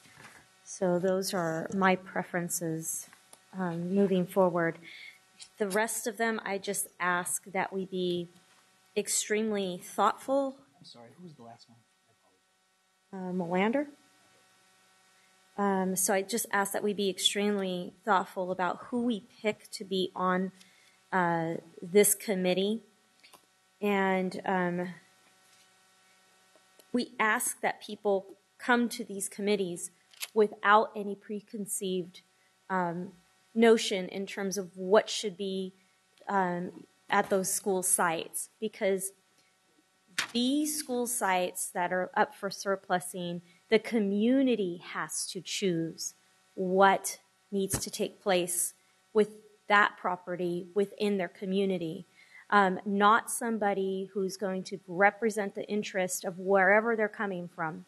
And if the individual can do that, then I welcome them to this committee. But if they're going to be on this committee and they're going to be pushing a certain interest, then it serves no good to the community. And whatever happens at that school site may not be welcomed by the community. So my only request is that there be a lot of stakeholder meetings. There'll be a lot of education that takes place. I know that the subcommittee, when we met, we had an idea of what types of activities would happen with these individuals that get selected, and I want to see that carry through in terms of presentations, outreach, and the like. So I do have my preferred list. I just gave you those individuals, and the rest of it is open. Thank you. Member Roy. Thank you. And all I really wanted to do is just ask, before we start kind of delving into everybody picking, just even if generally prescribe a process that we're going to be selecting. I mean, just let's put our hands around what is it that we're really going to be, what methodology. I mean, is this really the kind of everybody picks? Well, what I was hoping is a consensus model. So if we can find some consensus around some people, then let's find some consensus around some people. If then the pleasure of the board is to add, like if we can find consensus around 4 or 5, then we have 4 or 5. And then we can just start to winnow it down about who else we want there. I'd rather, I mean, if people have opinions about that, I'm happy to listen. I don't really, I'm trying to stay away from one person throwing down a slate and just having votes on it. You know, I'm trying to find where we can find some common ground going forward. And we're actually, I think from the first 3 people who spoke, we're finding some. The question is just how much. So, and then if we have disagreements, we can have them. But if we can have some agreement over some people, then let's just have that first, and then move on from there. And so I'm trying to keep track of what everybody's saying, and then at the end of the day, I'll just repeat it back and who's agreed on everyone, and we can go from there. Okay, thank you. I was just trying to hope to extract who you wanted rather than who you don't want.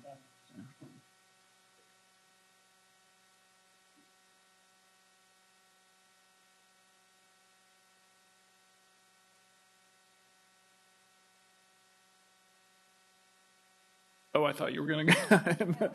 Well, I thought Member Arroyo was going to speak. Did you want to continue? Okay, all right. Sorry, Member Pritchett. There's one of these applications where the person doesn't even live in Sacramento County. I did approach legal counsel about that. There is no residency requirement, so they're not prohibited from serving. Okay.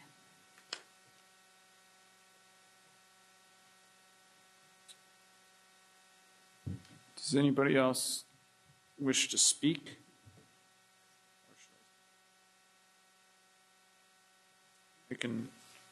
I'll speak then. No one else wants to.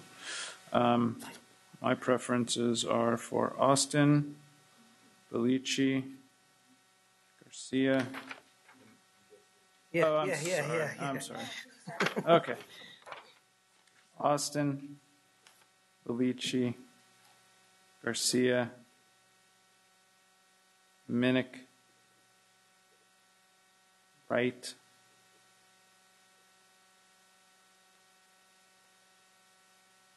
that's it.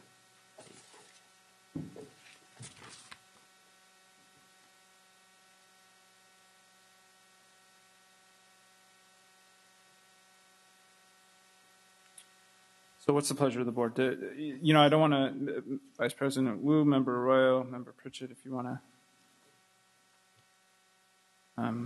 add anything, and we can, willing to hear that. We have Member Hanson, though. Well, maybe I can make a suggestion. If we, each of us, list off the folks that we think would, best serve the district, and then we can look if any one of those people that are on the list of the names that we presented have, 4 or more votes, then maybe we can just move those and say, okay, there's consensus on those people, and then we'll see how many more folks we want to have, and if maybe we should agree on, do we want to try to fill a full slate and say that we want to have 11, so that we need to find 10 people, or do we want to? I would be comfortable with a lower number because I think it's more effective. 11 is a lot to have in a meeting to try to get consensus. Maybe I think 9 is the right amount, so maybe we should be choosing 8 people instead of 10. That would be my preference. So maybe I would recommend that we have 2 things to decide. One, how many people do we want to be on this committee? Do we want it to be, and I assume it's going to be an odd number, so it's either 7, 9, or 11. I would recommend 9.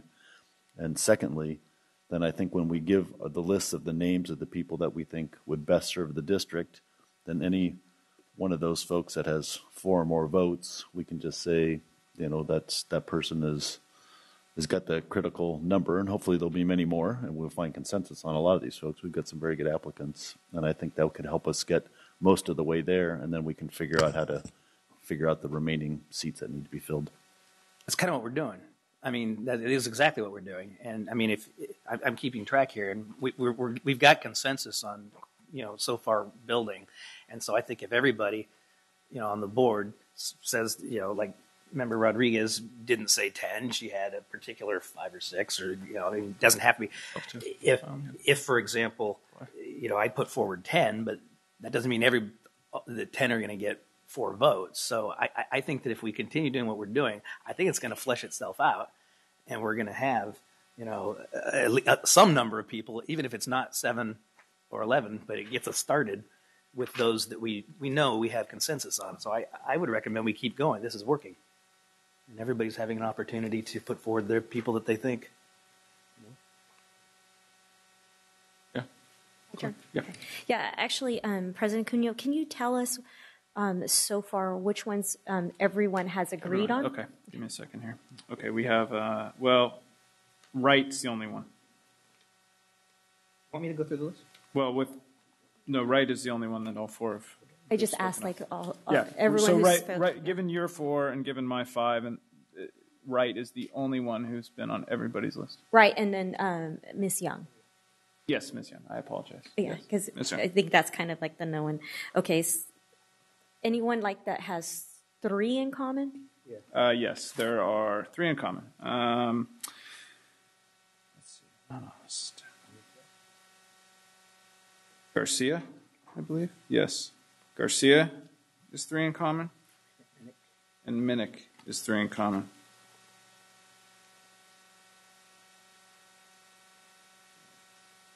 And that's it.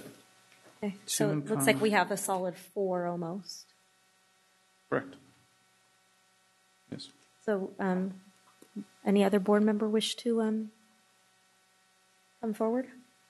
I know the student board member is also looking, so Yeah, she that'd be can great. weigh in on this.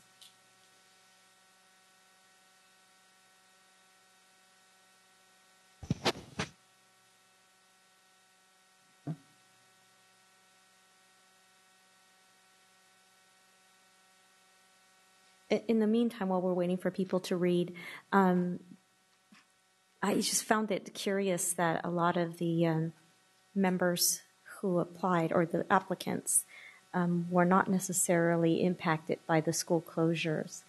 Do we know why this has occurred? We can only We speculate. heavily went out to all of the schools. I mean, I have my opinions, but it's only speculation. Do you want to express those? Yeah, I think, it's a imperfect information system that we operate.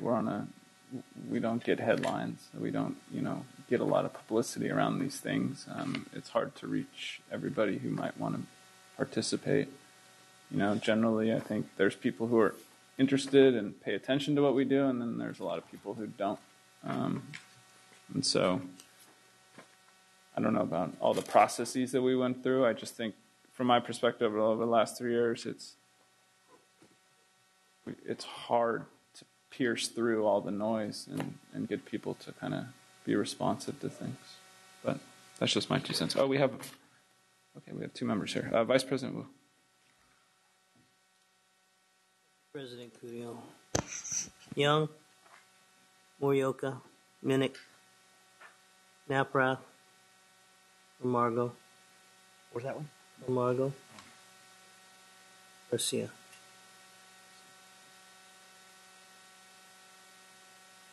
And then we have Member Pritchett. Sorry, I'm still reading through them, but one name that stood out was Don Bellesi. Don Bellici? Yes. Okay. And then how many names you want right now? As many as you feel comfortable putting forward. Okay. It's up to you. Top choice is Ed Camargo.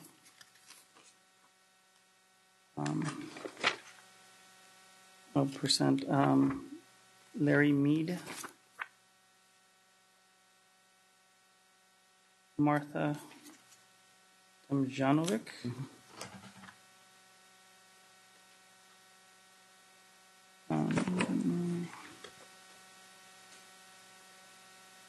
Michael Minnick,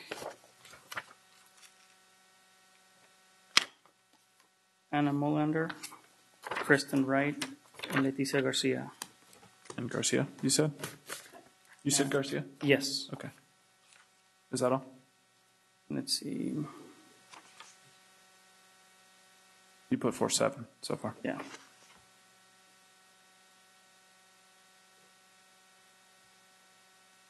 We have to redo this.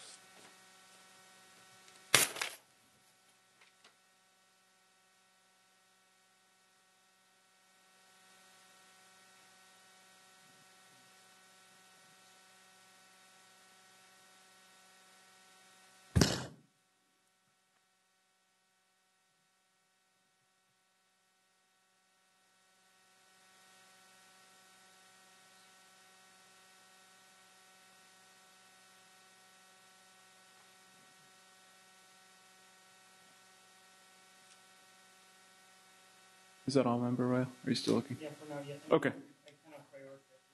That's fine. Yeah, I mean, I only put forth 5, so don't even, there's going to be more members than that. So, Member Pritchett, did you have an opportunity to put forth who you wanted? Okay. Would you like a moment? Would you like a moment to look through them? I don't want to start winnowing out things until people feel comfortable putting forth who they want. Okay, fair enough. Oh, sorry, Member Rodriguez. Okay, I'm being polite, putting my light on. Yeah, just. I really want to make a plea for Camargo. Well, he's so since he didn't come up in the first round of consensus. He's got 4 votes. He's got 4 now. Yeah. Okay. 1, 2, he's pretty solid. 3. He's solid. Okay. That's what I'm looking. I'm starting to. So Camargo's got 4. So we have Wright with 5, Garcia with 5, Minnick with 5. If I'm counting correctly. Yeah. Let's see. So we have how many? We have So right- 1, 2, 3, 4, 5 people that have. 1, 2, 3, 4 so far. I'm trying to look to see if we can. Don't forget about Miss. Oh yeah, Young. You got Young in there. Young's in. Yes, you're right. Thank you. I keep forgetting about Miss Young. Yeah, 5. We've got 5 with 4 votes or more. yes. Wait, who's the 5th? Then I have Wright, Garcia, Minnick, and Camargo with at least 4 votes. Right? Garcia, Minnick, Young, and Kamar. You keep forgetting. Right, Young. I keep forgetting Young. Okay, so Young is in. I'm. I know, but I'm just counting it. How many? Yeah, we don't want to forget. So that. we have Wright, Garcia, Minnick, and Camargo. They all have 4 votes. No, Belici only has 1, 2, 3. Who? Belici. Belici's only got 3. It was myself, you, and Member Hanson. That was it. That makes sense? Yeah. Okay, 1, 2, 3, 4. But we have to cover all these categories. So that Okay, so let's. What do they say about legislation and sausage? Is that the... President Cunha? Yes. Can I make a recommendation? I'm doing that right now. I overheard. I'm sorry, I didn't mean to eavesdrop, but I'm looking into the categories right now to see if how many we've satisfied. So if we have to pick Awesome. more, or how many? Yeah, more. I was just going to say we get to one more, and then we could take a break, a recess, to make sure that we just cover everything with legal. And then it can go to F. Garcia. Where's Camargo? Camargo can.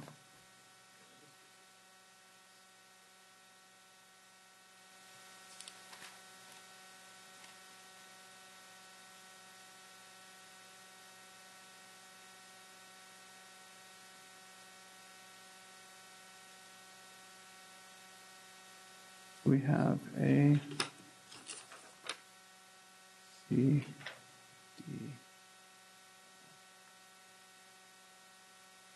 Yes. Yeah, it's okay. I'm sorry, I didn't hear you. So far, it looks like we're short on the All right. Yeah, I've got us satisfying A, C, D, and F, so we don't have B and G. Right. And let me, for everyone's knowledge, B is business community, such as store owners, managers, or supervisors. G is persons with expertise in environmental impact, legal contracts, building codes, etc. All.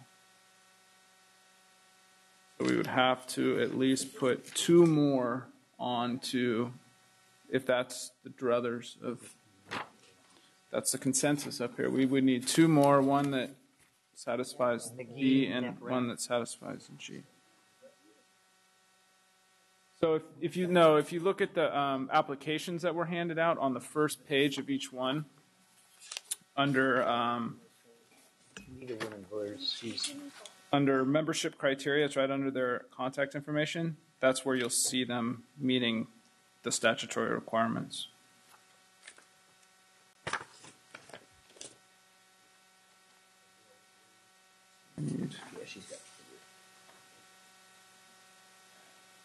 So we could do it this way.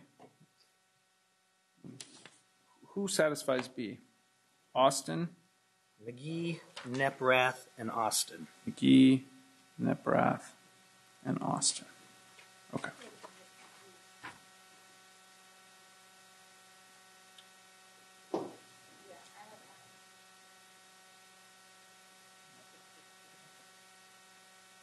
I'm partial to Austin, but.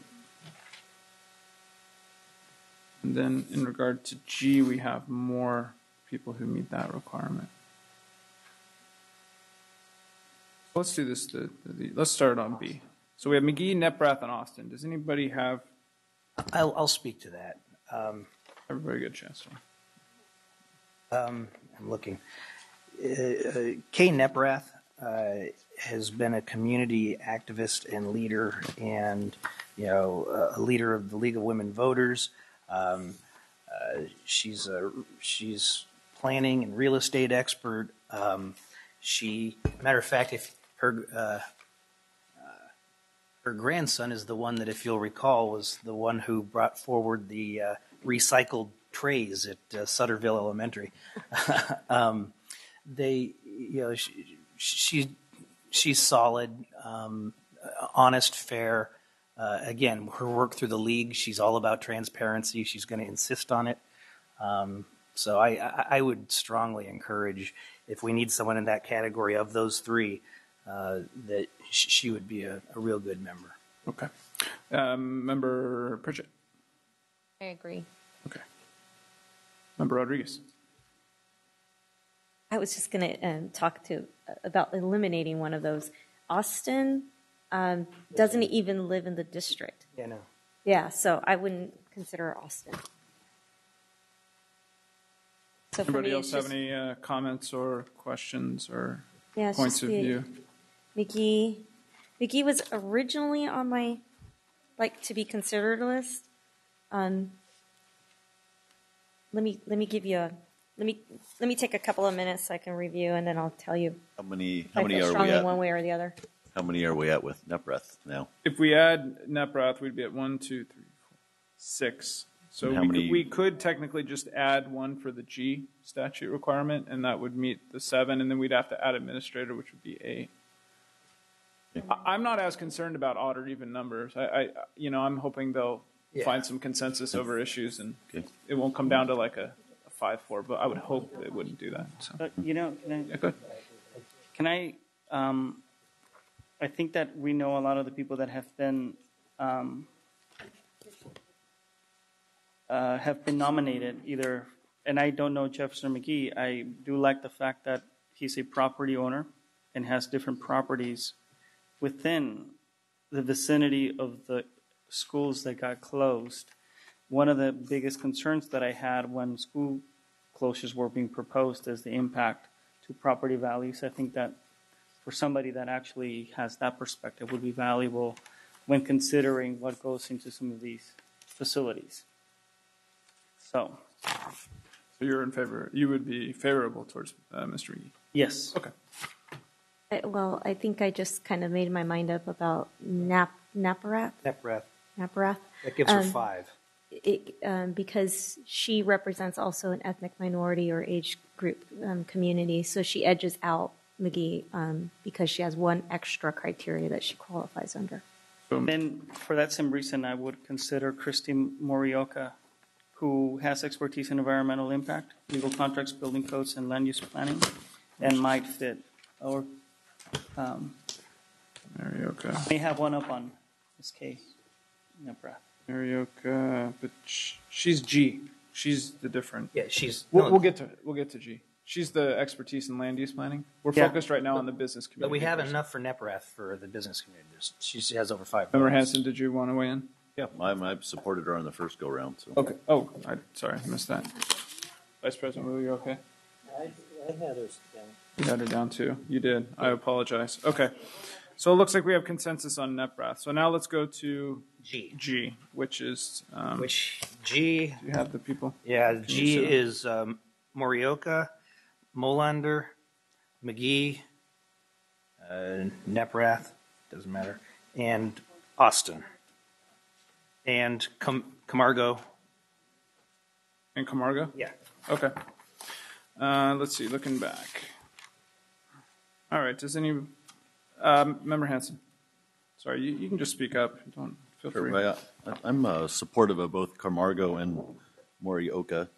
I think ethnic diversity obviously is really critical, and they both have solid backgrounds. So I think they both seem like very solid members that would well serve the district. Maybe that. Morioka and Camargo? Okay. And Camargo, yeah.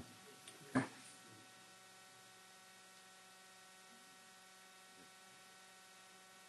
These two here. I'm sorry.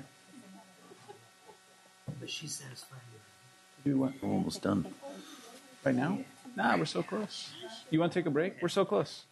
We got one more. We just need a G. We're actually doing pretty good here.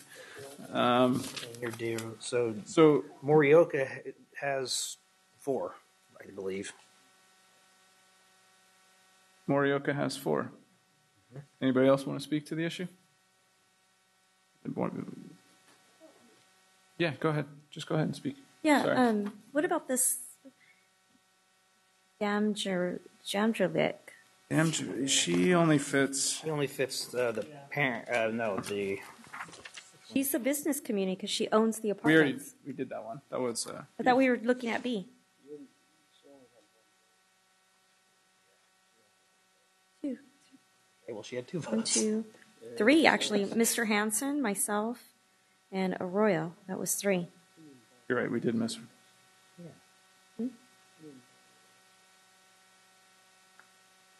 Well, what about Neprath? Would you rather have Neprath or Damjanovic? I hope I'm pronouncing that correct. You know, I'm going to go with the name that I can actually say, Naprath. Okay, so I think we have consensus. Right? Yeah. Okay, so we're still there. So we have, and then what did you say, Vice President Kennedy? I'm sorry, Morioka had. Morioka has 4. Has Morioka, 4. I believe it. Morioka. Sorry. Morioka. I can't read my own writing. Morioka. Okay, does anyone want to speak to somebody else besides Morioka? Well, go ahead. Okay, go ahead. I just want to take in light the time. Oh, Thank you. Thank you. We'll make a motion. Yeah, I'd make a motion to extend to, what, 10:50? Yeah. 10:35. No, we have another item. How about 10:45? 10:45. 10:45. Can I get a second? Second. All right, I have a second. All those in favor? Aye. Opposed? Abstentions? We are extended. So anyone want to speak against Morioka? Otherwise, it looks like we have some consensus around Morioka. But can you review the list of who we have now? Again. Oh, here it is. Morioka, Molander, McGee, Austin, Camargo. Those are the ones that would apply to this area. So there was 4 votes from Morioka. And I'm asking, does anyone want to put forth another name? Are they against it, or where are we at? Well, I like Morlander. And she has 3 votes thus far. She has Arroyo, Kennedy, and Rodriguez. Well, it sounds like we have enough people to satisfy what we need with the number of folks who are there. I'd recommend that we close nominations and go with the folks that we have listed. So for satisfying G, you're recommending Morioka. Who's already got 4 votes, which is what we agreed on, that once someone hit to that level, then they obviously have a majority. Who are the 4 votes from Morioka? There was member Kennedy? Yeah. Member Hansen, Kennedy, Arroyo, and Wu. I would move that we have our group, and Morioka's not even a parent in the district, is she? You know her? Well, we're still in conference. I'm looking at the wrong one, sorry. Yeah, she's a parent. She's a landowner. She's a representative of the socioeconomic blah, blah, blah, and expertise in environmental impacts. So she is a parent. PTA president for many years at Martin Luther King. PTA vice president at Didion. Graduated from Kennedy. Well, I don't know about that. Well, let's do this. I'll make a motion to move it to action. It looks like we have some consensus around Morioka. Does anyone else? Okay. I'm disappointed. I would have liked to see Molander on there. Well, we can. That's why we voted. I agree, but yeah. Well, we just kind of did it by process of elimination. So we kind of went from consensus to, okay, we have consensus around Young, Wright, Garcia, Minnick, Camargo, right? Camargo. Oh, so we already satisfied. Oh, well, no, he satisfied C. Camargo's in right now. Sure. No, that's what we did. So we did Young, Wright, Garcia, Minnick, and Camargo. They're all in. Then we said, okay, we need to fill. Sure. Young, Wright, Garcia, Minnick, Camargo. Morioka. Well, now we have, and then we went on to B and G, the statutory requirements. So we got consensus on Neprath for B.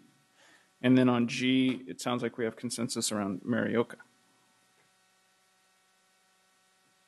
Garcia's already in, yeah. He's in. What area is Garcia satisfying?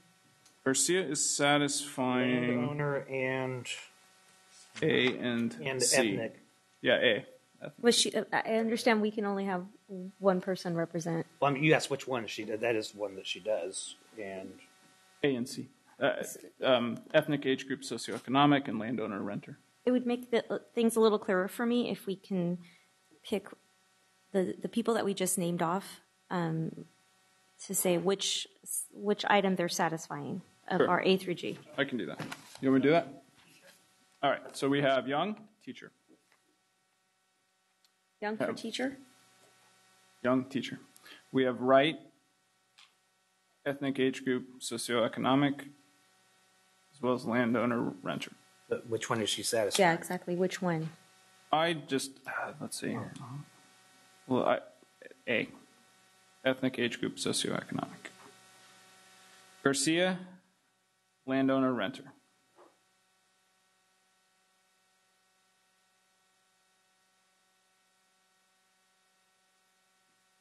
Minnick, parent.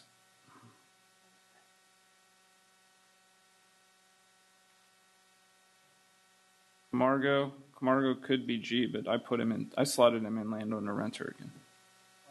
Landowner renter, because he had 4 votes. Neprath, business community. Morioka, persons with expertise in environmental impacts, legal contracts, etc.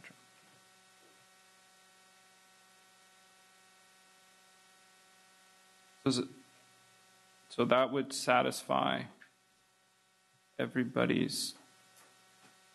So yeah, that gets us. It would satisfy all the statutory requirements. A, B, C, D, except E, F, and G. Yes, you're right. And it would, I think, and the consensus candidates went forward.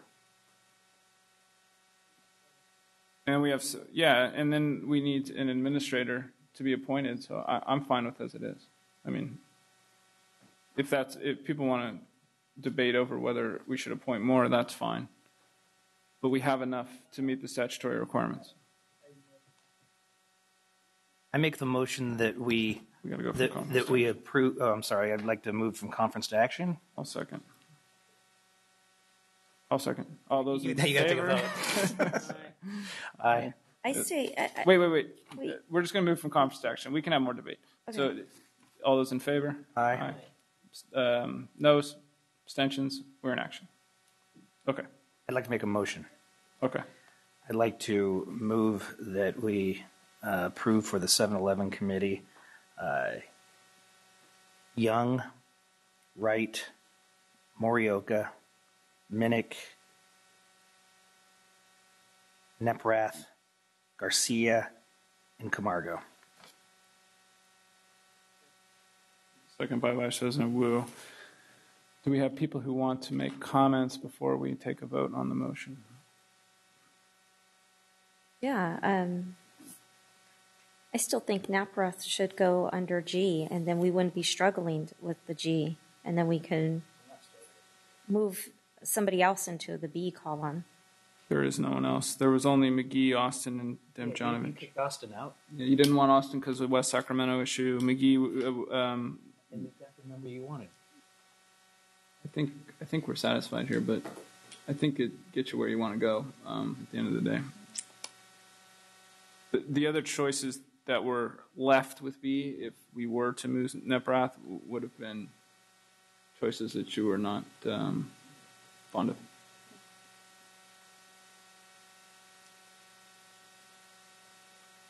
Sure. Young, Wright, Morioka, Minnick, Neprath, Garcia, Camargo, with an administrator to be brought to us by the superintendent. And if the superintendent wanted to bring more than one for consideration, that would be okay. Yeah.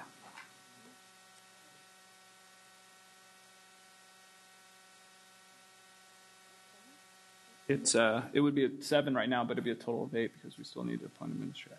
But then we have to have 9. You don't have to. Law says between 7 and 11. Yeah, it does. You don't have to. I like a group that has to come to consensus. Yeah, we want them to figure it out together. Yeah. Right. I'd like to make it 9 and throw in Molander. We have a motion. Can I make a recommendation? Well, we can bring some clarity. What's the recommendation? No, I mean, we have a motion on the floor. Ask for I thought we were still going to comment on. Yeah, you can move to amend if you'd like. Yeah, I really want to consider Larry Thomas Mead or somebody that lives right near the Washington Elementary that got closed. I think it's an impacted community. I mean, a lot of big decisions are going to have to be made in that area, and I don't see representation for that neighborhood necessarily on that particular. There are a couple of people that live nearby. Is that a request for a friendly amendment? Yes. The maker of the motion accepts the amendment. Does the seconder? And there are 2 people that live nearby, Martha and. Let's be clear. Are you offering Mead as a friendly amendment to 7 that have been put forward by Vice President Kennedy? Because then he can either accept or reject your. I'm trying to accept your amendment. Yeah. Okay, no, I get it. I mean, my only point is that I had seen 2 people that live very near the Washington Elementary School that I think that, it's severely impacted and it has very unique challenges and issues to and I think that it would be very valuable to have someone from that community, if we have the ability. I think we're in violent agreement about the intent. So do you want to offer Mr. Mead? Yes. And the maker of the motion accepts your. Okay, there you go. Does the seconder? Who was the seconder?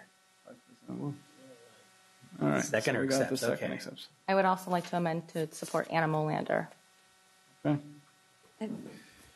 The maker of the motion accepts. Does the seconder? Okay. So now we have Young, we have Wright. Here, the motion on the floor. Anybody else want to make a friendly amendment?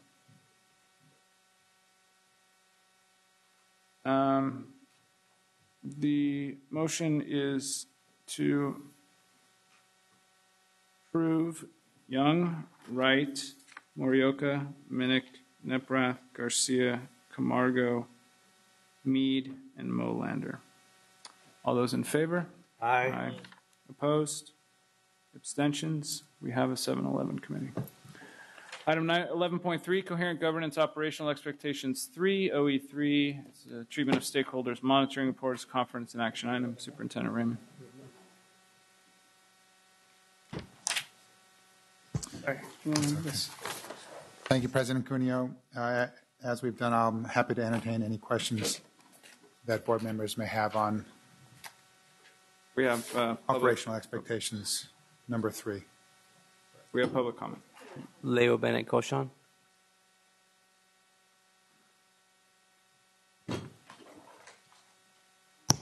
My name's Leo Bennett Koshan. It states that you will discuss the data and the conclusions from the monitoring report. So I hope you have a discussion. I know it's late. Operational expectancies express the values of the board. I appreciate that we have a value to have a workshop. I hope we have the value of a public forum has been promised for the budget. I appreciate we have the value of optimism. I hope we move to a value of avoiding the doom and the gloom. And I appreciate the addition of a committee because I remember when we could have access every month. This operational expectancy states that you are certifying that you value individual differences, that you reasonably include people in the decisions that affect them, that you maintain an open, responsive, and welcome environment, and you promote collaboration and teamwork. A 4-4 vote to close schools. For the community to come here day after day and tell you this is not what they want for their communities. Again, for 4 men to make the decision for these communities is not my expectation of these operational values.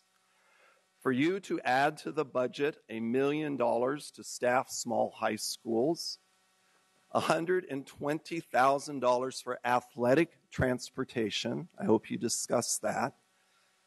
$36,000 for athletic trainers. Nothing against debate, but $32,000, that's enough to keep CB Wire open. All the things you've added to the budget, which was about a fiscal decision, could have kept the schools open. So I personally do not feel that this operational expediency, as stated, was met. And as I continue to feel, I feel betrayed. I will move from conference to action. Second. Second by Vice President Kennedy. All those in favor? Aye. Opposed? We have Member Rodriguez opposed. Abstentions? We are in action. Do we have any comments? I don't know if people still have their lights on from the prior discussion or not. Member Arroyo? No, you still have your light on. Did you have questions or comments? No? Okay, so Member Pritchett. We're close to time again, so I'd like to motion to extend the time. I think we're okay. Are we okay? Yeah, we're okay. Okay. Go ahead. That was it? Okay, so I would move the item to approve the report. Second. The second by Vice President Kennedy. All those in favor? Aye. Opposed? We have Member Rodriguez opposed. Abstentions? The ayes have it. 12.0, business and financial information reports are received. 13.0, future board meeting dates and locations. July 18th, 2013, 4:30 p.m. Closed session, 6:30 p.m. Open session. August 1st, 2013, 4:30 p.m. Closed session. 6:30 p.m. Open session. And I guess we have a public comment. Leo, do you want to make your comment on 13.0? Okay. So do we have a motion to adjourn? We have a motion to adjourn. Second. We have a second by Vice President Kennedy. All those in favor? Aye. Opposed? Abstentions? Good night.